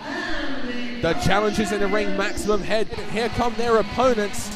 They are the team known as the Dragonhearts, Luke Dragon Phoenix, and the plucky underdog that is Spud. But Spud is actually the more seasoned of the guys in the ring, more well-travelled. He's wrestled across the states for such promotions as Ring of Honor, and of course you don't get into Ring of Honor that easily. No, not at all, and here they come. Not only do they hold the experience edge, but the manner in which they won those belts in a most amazing TLC match with the team known in IPW as the Untouchables and Team Supreme in 1PW. Call them what you want, Jack Storm and Dave Morales. Successful. There's certainly no pushovers. Absolutely, Dave. Team Supreme, the Untouchables, they're successful is what they are. So it's Portsmouth versus Birmingham. Absolutely. You've got to give an edge, though, to Dan Head and Max Voltage here, because those two have known each other for many, many years. It's not just a case of grown up, you know, it's a case of wrestling together. They grew up. They were tag team partners. They trained together at the same time. Absolutely. They came through the FWA Academy together, and they've actually, well, they've just passed the 3-year anniversary of teaming up together, these guys. Exactly. Dan Head was, you know, teaming up with Max Voltage virtually from day one in his career. They're great friends outside the ring as well. Dan Head's a former FWA Academy champion. Max Voltage has faced off with guys like Jody Fleisch and Pac. He's one of the best high flyers around. As well as numerous, of course, Dan Head and Max Voltage, of course, or Max Voltage in particular, of course, had wars with the Briscoe brothers as well. So they have wrestled the best, not just from the UK, but also from across the world. Got a lot of experience under their belt. And you can say the exact same thing about Spud. But Dragon Phoenix here, Luke Phoenix, is certainly the guy who doesn't have as much experience in this match, so all eyes on him as well. He's got to step up to the plate, show that he is worthy of being in the ring with these 3 other guys. Well, Spud is usually used to facing off with bigger men. He never shies away from a challenge. I mean, I've seen this guy take on Abyss. I've seen this guy take on the UK Pitbulls. Beautiful, beautiful. Did you see that? The way he used the momentum, turned it into a drop toe hold, on top with the pressure in the front face lock. Very nice. Dan Head is not quicker than Spud, and Dan Head knows that. So Dan Head knows that if Spud starts running those ropes, that's when he is at a disadvantage. Dan needs to keep hold of Spud to keep the advantage. Forearm shot there, Irish whip. Ducks the clothesline, does Dan Head. Backdraft, telegraph. Nicely done. All 4 of these wrestlers, lighter weight wrestlers that the UK has got such a great tradition of producing. Cruiserweight wrestlers, light heavyweight wrestlers, whatever you want to call them, flyweight wrestlers. These guys are 4 of the best that are in the UK scene right now. And in comes still Luke. Young as well. Indeed, yeah, in comes Luke. Dragon Phoenix, great teamwork there. Innovative teamwork there. And a double drop kick from the Dragon Hearts. And straight in there with a cover. Great move, but just a 2 count. But great thinking from Luke Dragon Phoenix. Why not try and end this early? And can I just point out the ring positioning of Dragon Phoenix and Spud? They were trying to keep Dan Head in their corner when they were making that tag. They weren't letting him get in the other side so that the tag could be made. The key to tag team wrestling, successful tag team wrestling, is to wear one opponent down, keep them in your corner, and try to get that victory. And not only that, Dan Reed, but one other thing you forgot to mention is just cutting off the ring. Absolutely. You know, I know my tag team wrestling. By keeping them in their corner. I know my tag team wrestling, believe you me. And that's the secret to it. Great double team move there from from Maximum Head. Double Ferris wheel suplex there from Max Voltage and Dan Head. Double what? Ferris wheel. A double Ferris wheel suplex. Absolutely. That's why you're the play-by-play man. You get candy floss with that? I think Luke Phoenix would rather be eating candy floss in a nice little field right now rather than getting all these high-flying moves from Max Voltage up on the shoulders. Yeah, one leap. Dean, you were down at the academy, many years ago when Max Voltage was coming up. You were doing a lot of work down there. I mean, what was people's opinion when they saw Max Voltage coming through? Oh, I remember, this little kid. I mean, when he was like 14, 15 years old, just mucking around in the ring with guys like Mark Sloan before shows would begin, and you could tell there was so much natural ability there. He was basically really, he was tiny, and he's filled out with in the years, and he's become a really great, lighter weight wrestler, a high flyer whose experience is beyond his years. The good thing about Max Voltage as well is the fact that he's not just a high flyer. He can wrestle. You don't come from the FWA Academy in Portsmouth without the ability in wrestling. And there you go, reminiscent there of Johnny Saint, that get out. And he didn't just run into the turnbuckle, he ran into the forearm of Dan Head. That was quick thinking from the Head. That was, yes. And a great move, neck breaker and side slam rolled into one. I'm doing your job there, I'm sorry. Emerald Fusion mixed with a neck breaker there, and now a suplex. Oh, beautiful. Like a 450 there, using the suplex at Dan Head for momentum. Beautiful move, and these guys, I tell you what, tag team specialists, that seems to seems to exemplify Dan Head and Max Voltage rather well. Well, those two, as we've just seen, they know where the other one is at all times. Beautiful, innovative move there. It was like a flatliner, but he also swept the leg like a reverse Russian leg sweep. Just a two count, though. I'm not sure if Dan Head was expecting to get the win, but either way, he was hooking the leg and making him exemplify a lot of. But look, you're cutting in. Sorry, I was just going to say, look at that. He's not only making the quick tags and keeping Luke Phoenix in their corner, but also Dan Head positioned his body between Luke Phoenix and his own corner. And Spud, absolutely. Great tag team wrestling again. Oh! Almost like he climbed up Phoenix there with that drop kick. Whoa! Dragon Phoenix just throws his leg in the face, and once he's Nero's corner, wisely makes the tag. Yeah, he didn't exactly hesitate making the tag and getting out of there and letting Spud in. Wow, did you see that? Drop he kept kick hold of the feet. to the rib cage. Yeah, and Dragon Phoenix kept hold of the feet so that Max Voltage wasn't going anywhere. Now he bridges him back and... Oh! Nasty kick in the face. In the face.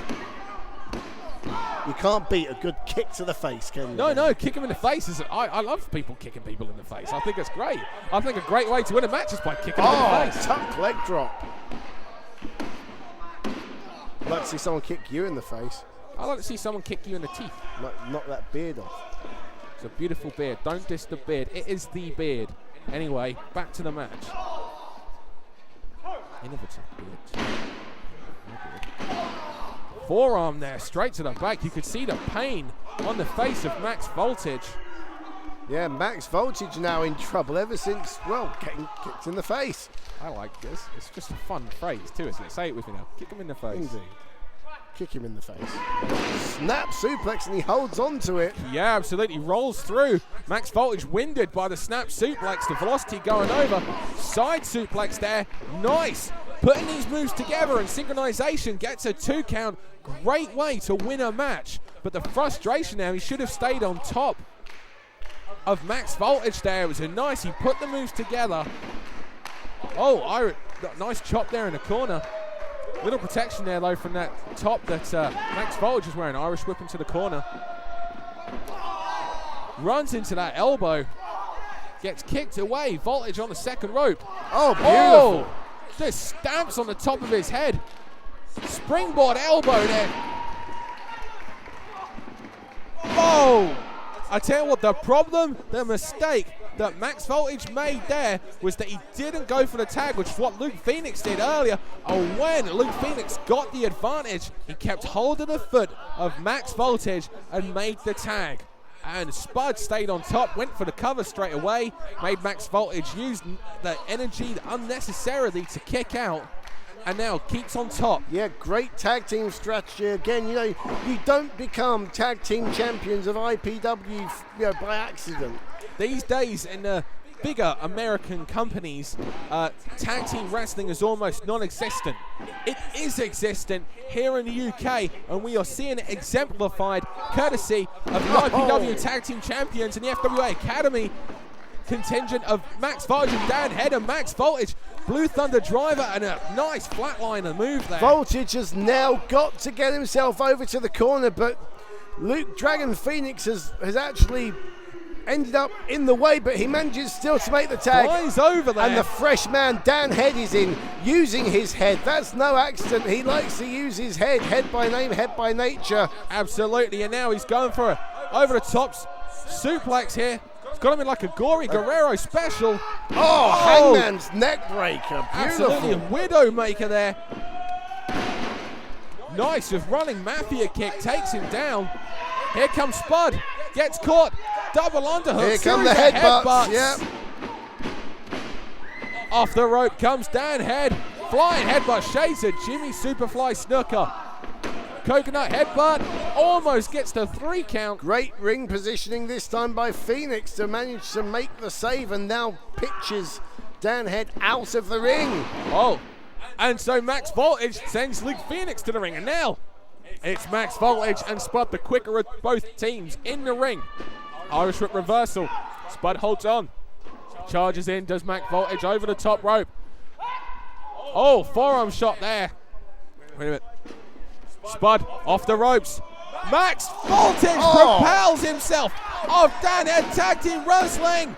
3, no! Almost new champions, courtesy of that fantastic tag team wrestling maneuver. Talk about thinking as a unit. Great heads up move there from Maximum Head. Talk about improvising on your circumstances. Oh! Luke Phoenix there slipped off the ropes, but made the most of it, kept hold of the arm and just pulled back. Again, improvising on your circumstances. You find yourselves under these guys for the maximum 5-year experience, and they're really thinking on their feet. Great move there.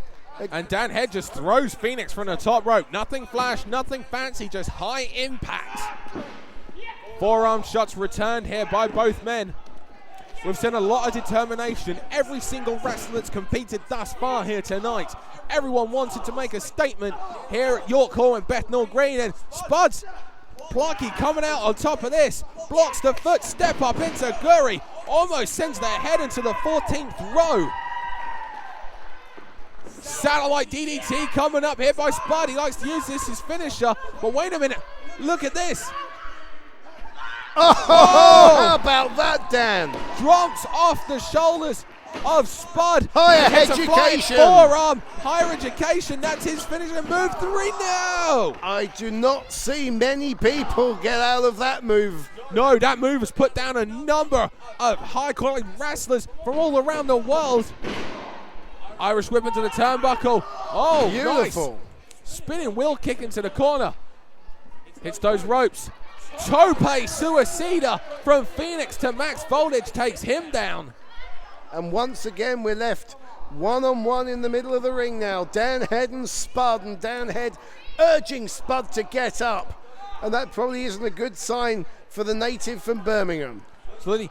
From behind, Dan Head going for that higher education maneuver again. Series of elbows, trying to get off the shoulder and knees too. But Spud knows what's coming this time around. Yeah, and Luke Phoenix, though, is on the outside. Was trying to make his way to the top rope. There he is. Over the shoulder, going for that Emerald Fusion move again. Whoa! Oh, like it. Beautiful. Oh, drop kicks the legs round, uses the momentum to hit the satellite DDT, and that is all she wrote. How about that for tag team wrestling?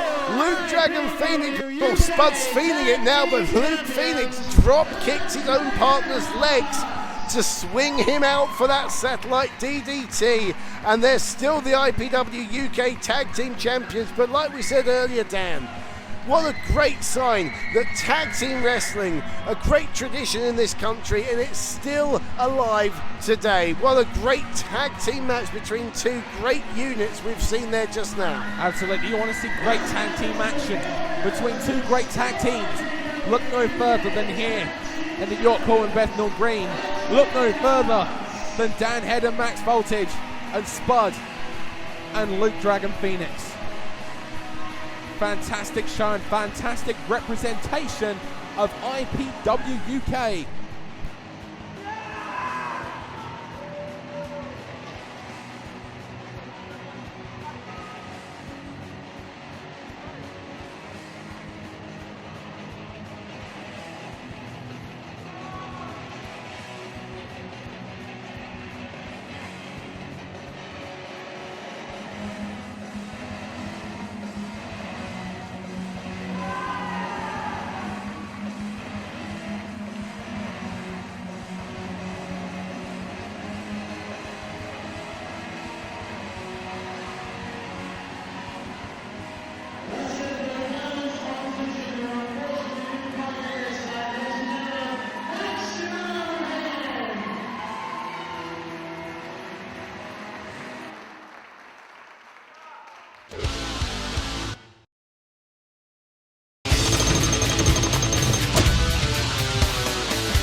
Well, this is it, main event time, and Martin Stone, one of the fastest rising heavyweight stars I have seen in a long, long time, a man I know very well, the Governor, the former IPW UK Heavyweight Champion, a former FWA Tag Team Champion. Yeah, he didn't lose that title either. He was stripped of that title in here. I'll tell you what, there is perhaps the most frightening guy in wrestling today. Not just British wrestling, in wrestling, maybe the world. Oh yeah, I mean, just look at the man. He just exudes intensity, doesn't he? Here's a guy who likes to go. People ask, what are you doing for Christmas this year? You know, you're going to go around the family? No, he's going to go beat someone up. That's what he's going to do. Christmas will come early for him because he will go beat somebody up. And check out the Real Quality Wrestling website where you can check out where RQW will be nearby or back here at the York Hall in Bethnal Green on Saturday, December the 16th. No doubt you'll be seeing Martin Stone beat a few more people up. Oh yeah. It's what he does. It's on his CV. Right? I've had to turn down an invitation to a fancy dress party to be at RQW next month. Really? Yeah. Don't annoy him. He'll beat you up for it. I bet you wish you were there. I tell you what, this match will be hard hitting. What a great way to main event British Wrestling's Rebirth at the York Hall. You see things such as, you'll see that he learned a lot from guys such as Johnny Saint from the World of Sport era, but you'll also see a lot of the Puro Wrestling, Pro Wrestling Noah's strong style, this type of wrestling in him as well. A real clash, a real hybrid of wrestling styles will be on display here in this main event. Oh yeah, Doug Williams, a global warrior, 13-year pro compared to just 4 years on Martin Stone's part. So a real edge and experience to Williams. Martin, they're pretty much the same height. Martin Stone with around about a stone advantage in weight. But this is the first time these two have ever clashed one-on-one. This is going to be something special, Dan Reed. Oh, absolutely. And I'll tell you something as well. I know from talking to Martin Stone and working with him, his ambition is to crack Japan. Doug Williams has done that. Doug Williams has a regular contract with Pro Wrestling Noah in Japan, the number one company in Japanese wrestling. Absolutely. What would it say? What shockwaves would it say would be sent across to Japan if Martin Stone were to win this tonight? And the thing is as well, is on Sunday, December the 3rd, Doug Williams will be jetting back off to Japan to work more for Pro Wrestling Noah. He will have, if he loses to Martin Stone, he will have this loss over his head. And everyone in Japan will know about it. On the other hand, of course, if Doug Williams wins this match, he just proves to everyone he's still the boss. You know, Doug Williams is pretty much regarded across the country as Britain's number one wrestler. Oh, he is.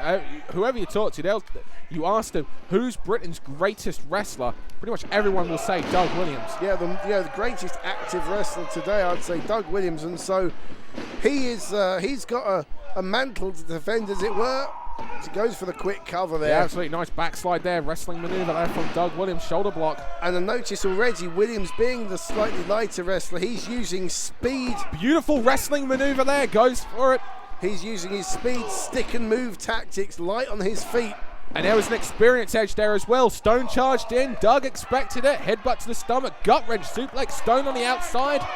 Yeah, get his thoughts back and perhaps change a different tactic. If you're usually in his corner, what would you be saying to him? Well, you know, it's clear at this point, Doug Williams has gone all-out offense to try and just tell Martin Stone, you know, as I said, I'm the boss. Stone, very wise here, just regrouping. He's got to try and take the pace of the match away from Doug Williams, because Doug has, albeit the first 5 minutes of the match, Doug Williams has dictated this. And so Stone has got to manage to get things to his tempo and his control, using that power and just the he brawls and he uses the power tactics. Doug Williams more of a technical wrestler, as you can see from the Absolutely. side I mean, usually when you go into that tie-up there, you'll see the stronger of the two get the advantage, but Doug Williams' technique allowed him to take that head straight away. And there's that experience advantage I was talking about. Whoa! Nice surprise, Doug there. The roll-up kept hold of him. Small package from Martin Stone. Not able to hook both legs well enough, though. Irish whip now, the stronger Stone. Off the ropes, going for that Revolution DDT, but gets caught. Overhead, belly-to-belly suplex, and now it's Doug Williams who takes to the outside to rethink his strategy. Martin Stone learned from the mistakes, learned from the opening segments, and now it is Martin Stone firmly in control here in York Hall. And, the situation's been flipped on its head. Doug Williams, the one now going outside the ring, just to take the edge off things, just to take some steam out of Martin Stone. You know, this is the main event. We've got a good time limit. There's no hurry, as it were. Doug Williams is used to going a long time. He wrestled 60 minutes in Stifling Heat in Ring of Honor. Absolutely, the final four-way. I was at ringside to see him wrestle 60 minutes in the hottest day of 2006 in Barnsley against Steve Corino. You know, and this is a man, Williams, who holds victories over Steve Corino, over Christopher Daniels. He holds he even holds a pinfall victory over the late great Eddie Guerrero. Absolutely. So this man exudes class. He is Britain's greatest wrestling ambassador. And Stone, win, lose or draw, Martin Stone is going to come out of this match the better. Beautiful move there. Nice bridge and bow and arrow backbreaker maneuver. On top, keep and hold. Not quite sure how Martin Stone's going to be able to get free of this. He's going to have to try and break Williams' grip. Oh, mate, well, there you go. Just manages to roll through. Doug keeps on top, though. Look how he stands on his toes, applying all that pressure. Stone able to get behind, though, and both men in great shape as well. The thing is, both of these men can probably go those 60 minutes. Absolutely. Oh, yeah, I mean, great conditioning. Look, if you look at the shape that Martin Stone's in now, I mean, he's dropped a lot of weight. He's put a lot of muscle mass on. Fantastic shape from Martin Stone. Doug Williams' conditioning and shape never been in question. And interestingly, now it's Stone who's pretty much playing Doug Williams' game of the technical mat wrestling. Yeah, rolls through though, but uses those legs to break it. There you go. You're not going to out-wrestle Doug Williams. Absolutely not. Lance Storm, another guy he holds victory over, and you don't get many better technical wrestlers than Lance Storm. No, absolutely not. Underneath, beautiful chain wrestling here. Beautiful wrestling from Doug Williams. Sets on there. And look at that. Doug Williams got up rather than being rolled through into a pinfall attempt of Stone's. Great thinking by Williams there. Now both men come face to face. Stone takes the leg. It's a case of Stone is showing just how good of a wrestler actually Stone is. A lot of people just see him as a hard-hitting brawler. Don't take his wrestling a bit away. I mean, look at the toe hold that he's got. He's also got his left foot on the foot of Doug Williams, stopping him from breaking away. Not only that, but I don't think Doug Williams would have prepared for a wrestling match with Martin Stone. No chance. It's great thinking. You know, Stone, as much of a brawler in that he is, he's a very intelligent man. And you got to wonder if that's what went wrong at the beginning when Doug Williams had to take that breather as well. It's because Martin Stone went in there, hit a series of wrestling pinfall sequences. Oh, nice roll through, like a butterfly lock there. But he's got instead like a reverse chin lock. Almost like a Juju Gatami. And it's almost now a matter of pride that Williams wants to out-wrestle Martin Stone to prove to his opponent and to the fans that he is number one. You know, like I said, Doug Williams is the boss, and it's like his mantle, his position is under threat from this young pretender in Martin Stone. There's about 10-year age difference between the two, and it's definitely one generation to the next here, and Williams really wanting to prove that he is still the man. Stone's trying to keep hold of him, just drops him on his head like a pole driver. Definitely. Well, what a great way to break a neck. And Stone will take credit for that. Very happy. And also that will be, anything that weakens the head and the neck is a perfect setup for that unbelievable, awesome London Bridge DDT. Both of these men have got unique and lethal finishing moves. I've never seen anyone kick out of that suspension, the hanging DDT that Martin Stone uses called the London Bridge. Similarly, I've never seen anyone kick out of Doug Williams' amazing Chaos Theory rolling German suplex. That rolling German suplex has beaten everybody and their mother. And I think... maybe not their mother, but it's beaten everybody. Indeed, I think that, Oh! Bit of attitude from Stone there, but I do think, if either man gets to hit that finishing move, you can count to 100. Nice textbook vertical suplex there. Covers. Look how he holds his arms down as well. Great camera work as well there from our guys here in RQW.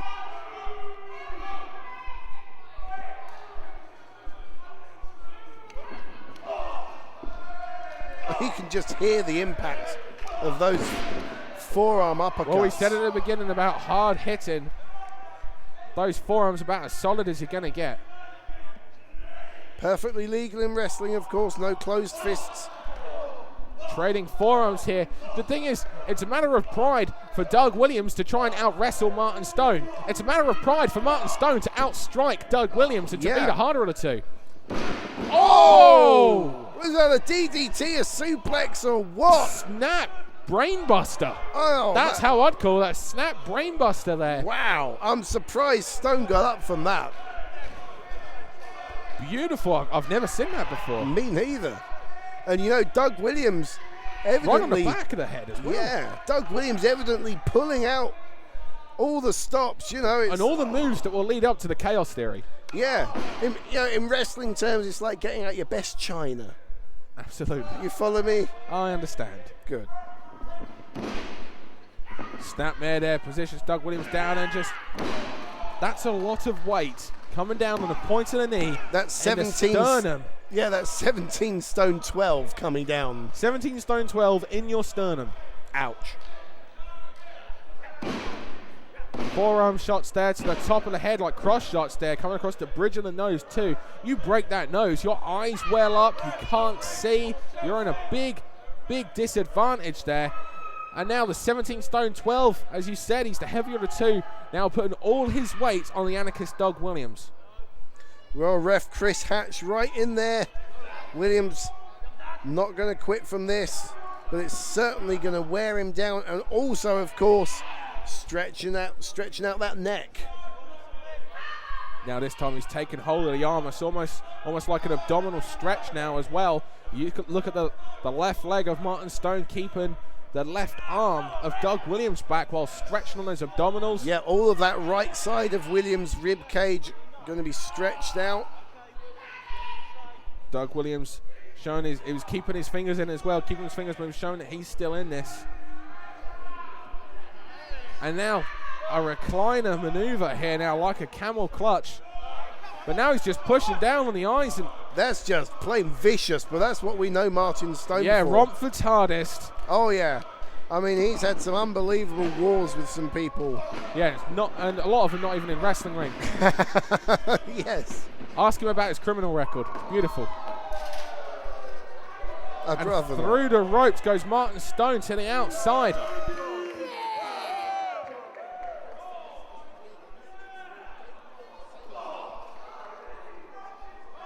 It's been about 9 or 10 years since I've seen Doug Williams do a move like that, and now he's just thrown Martin Stone into those steps, and Stone's landed badly. Yeah, he's holding on to that knee. I mean, Doug Williams was once known as the human torture device because of the many submission moves he can put you in, and Doug seems to be focused on that knee, and this is something I wouldn't expect from Doug, actually. He's tying his leg up in that barrier and now stomping on it. I'll tell you what this is. I'll tell you what he's doing here. A couple of weeks ago in Orpington in an IPW UK show, Alex Shane from the FWA made an uninvited appearance, and he basically took out Martin Stone's left knee. I'm telling you now, Stone's had a history of a few knee problems anyway. I bet you anything you like, that knee is not 100%. Martin Stone wouldn't tell anyone about that. He's not that, he's not an individual who'd focus someone's attention on an injury. But I guarantee you that knee is not 100%. Doug Williams has done his homework. Doug Williams knew exactly what was done to Stone at Orpington a few weeks ago, and this could really be the turning point in this match, because we've just found a chink in Martin Stone's armor, and Doug Williams intends to capitalize on it 100%. Look at him now, really grinding that in. Slowly step over toe hold there. Keeps hold of that leg, hits those ropes. Wow. And body Stone, splash there, all on the knee of Martin Stone. Stone in a hell of a lot of pain, and you don't see that often. No. But he is definitely in trouble with that knee. Martin Stone needs to pull something special out to give himself a breather Well, here. in order to get the advantage over Martin Stone, you have to pull something out. Okay, you need to find something that will keep your advantage, because Martin Stone will just keep coming at you. And what Doug Williams is doing right now, why not be the cleanest, most professional British wrestling moves? but it's certainly getting him the advantage. It certainly could be successful. And it is the more experienced of the two, the veteran, Doug Williams, who is out on top of this. Doug's been in the business long enough to know that it's all about getting those W's too. Oh, yeah, and Doug Williams knows all about the British tradition that we spoke about of picking out a body part and working over it. And that right knee, well, it didn't, no attention was drawn to it. Stone hasn't wrapped it up any differently to how he normally would, I think, to try and deter any attention. But now a figure four if Doug can get that locked in. Those tree trunk-like legs of Martin Stone. Doug trying to position himself. He's got it. He's got it now. I tell you, this is one of the most genuinely painful moves in wrestling. Championships from all over the world have traded hands because of this very maneuver. Careers have been ended because of this very maneuver. I'll tell you something. I once said to a guy, put me in a figure four leg lock. I want to know what it feels like, because I'm stupid like that. 30 seconds later, he's reversed it. Stone's reversed it. I tell you what, this will hurt Doug and Stone as well. So Doug will want to get out of that. And both men still in it though. They've gone. Oh! Holy. Okay, that'll. Wow, are they still locked in there? It's broken broken the hole. We mentioned earlier, there's no pretty blue mats on the outside here. That's just solid concrete floor, and those knees just went smash into those concrete. They went knee first, while locked up in that figure four, landing hard. Well, that's a way to break that hold, but certainly not the least painful method. But well, I just finished standing. What I was going to say was basically you feel your shin snap after about 10 seconds in that hold. If that, yeah. But now they're in a perilous position, both athletes. Trading forearms on the outside again. We mentioned earlier, Martin Stone want to make sure he's getting the advantage. Do you see that? Oh, what's going on Front here? Oh! That was almost like a London Bridge on the ring apron. It was the London Bridge on the ring apron, right in the corner. And Stone's beside us here. He can hardly walk, but we said Martin Stone needed to pull out something special to give himself a breather, and I think we've just seen that. Stone's shaking that leg as well, trying to get some feeling back into it, trying to get the ability to walk on it, because at that time he was having a hard time putting any kind of weight on it. Well, I'll tell you, he's shaking some movement back in, and now suddenly Martin Stone is showing signs of life. And look how he's pushing Doug away from the ropes, making him. Oh, that was a wise move there. He's only 4 years into the business, but he's clearly learned a lot. That's because I used to manage him. Was also trained by Dino Scarlo. I believe you'll find that has something to do with this. Dino Scarlo and Tony Scarlo, all the guys in drop kicks in Purfleet in Essex. Stone telegraphs that move there, runs up, going for that high cross body. Nice. Beautiful. That sequence of moves well known in British wrestling. You can catch your World of Sport on the Wrestling Channel as well. Series of knees. This is what Doug Williams is known for. Knee to the corner, knee off the ropes. We know what's coming next. It's the bomb scare knee drop. If Doug hits this, it is all over. Stone's up. Normally men are... Oh, nice. Yeah, flying uppercut there. Another example of improvising. But off the ropes comes Doug Williams. Ducks the clothesline. Ducks the elbow. Doug with a lot of momentum. Another flying uppercut there. I was going to say, please don't mention bomb scares in the York Hall. Not after what happened there before. Not after what happened there. But Doug Williams now going for the knee drop again. I think this is where it got the name from. He hits it this time. Bomb scare was more than just a scare. It landed 1, 2. No. Doug Williams. The shoulder was up from Martin Stone. Not just anyone kicks out from that. Williams shaking his head. Absolutely. I mean, normally it's the trifecta of knees, but there was also 2 flying uppercuts followed by the knees there. Still not enough to put Stone away. Stone from underneath, reversal into the corner. Just a vicious lariat. Stone, another lariat, keeps hold of that arm over the shoulder. Samoan crash coming on. Oh, nice. Hits it. Trifecta of moves there too. No. 17 Stone, 12 crashing down on top of you. That's all in the ribs too. That's a great way to break ribs. And what a deserving main event for the rebirth of British wrestling, courtesy of RQW here at the York Hall. Side Romford leg sweep. And now into that crossface. Crossface will Doug tap. And this is one of the most difficult moves to escape Oh from. yeah, and Martin Stone will just keep pulling as far as he can. He'll snap a neck, he'll snap a shoulder, he'll snap as much as he can. Look at the archway. Doug trying to roll through, hooks the leg for a pinning position, forces Martin Stone to grab the rope to break that. If there's anyone that knows a counter to that move, it's Doug Williams. And again, that move will soften up the neck and the shoulders for the London Bridge. But Stone, talking about the neck and shoulders. Going for that. Bam! Oh my God! Bam! He hits it. That could be it. 2, 3. It's put away. No. But did you notice Williams just rolled the shoulder? He didn't kick out. Stone can't believe it. He had no choice. He couldn't kick out. When Martin Stone hit that lariat, he didn't just stop. He kept on running through like an express train. Ran through with that running lariat. Doug Williams only just rolls that shoulder up, setting up again. Doug's hit, half Nelson, dangerous! What a suplex and another one. How to break a neck.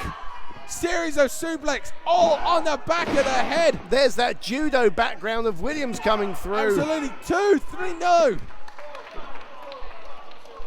Plenty I could tell you about Doug Williams' judo background. We'll save that for another day. Absolutely. Right now, we are in the thick of the action here at the York Hall. I'm amazed that Martin Stone has any feeling left in him. Struggling to his feet and slumped in the corner. Doug over for that. Oh, Revolution DDT.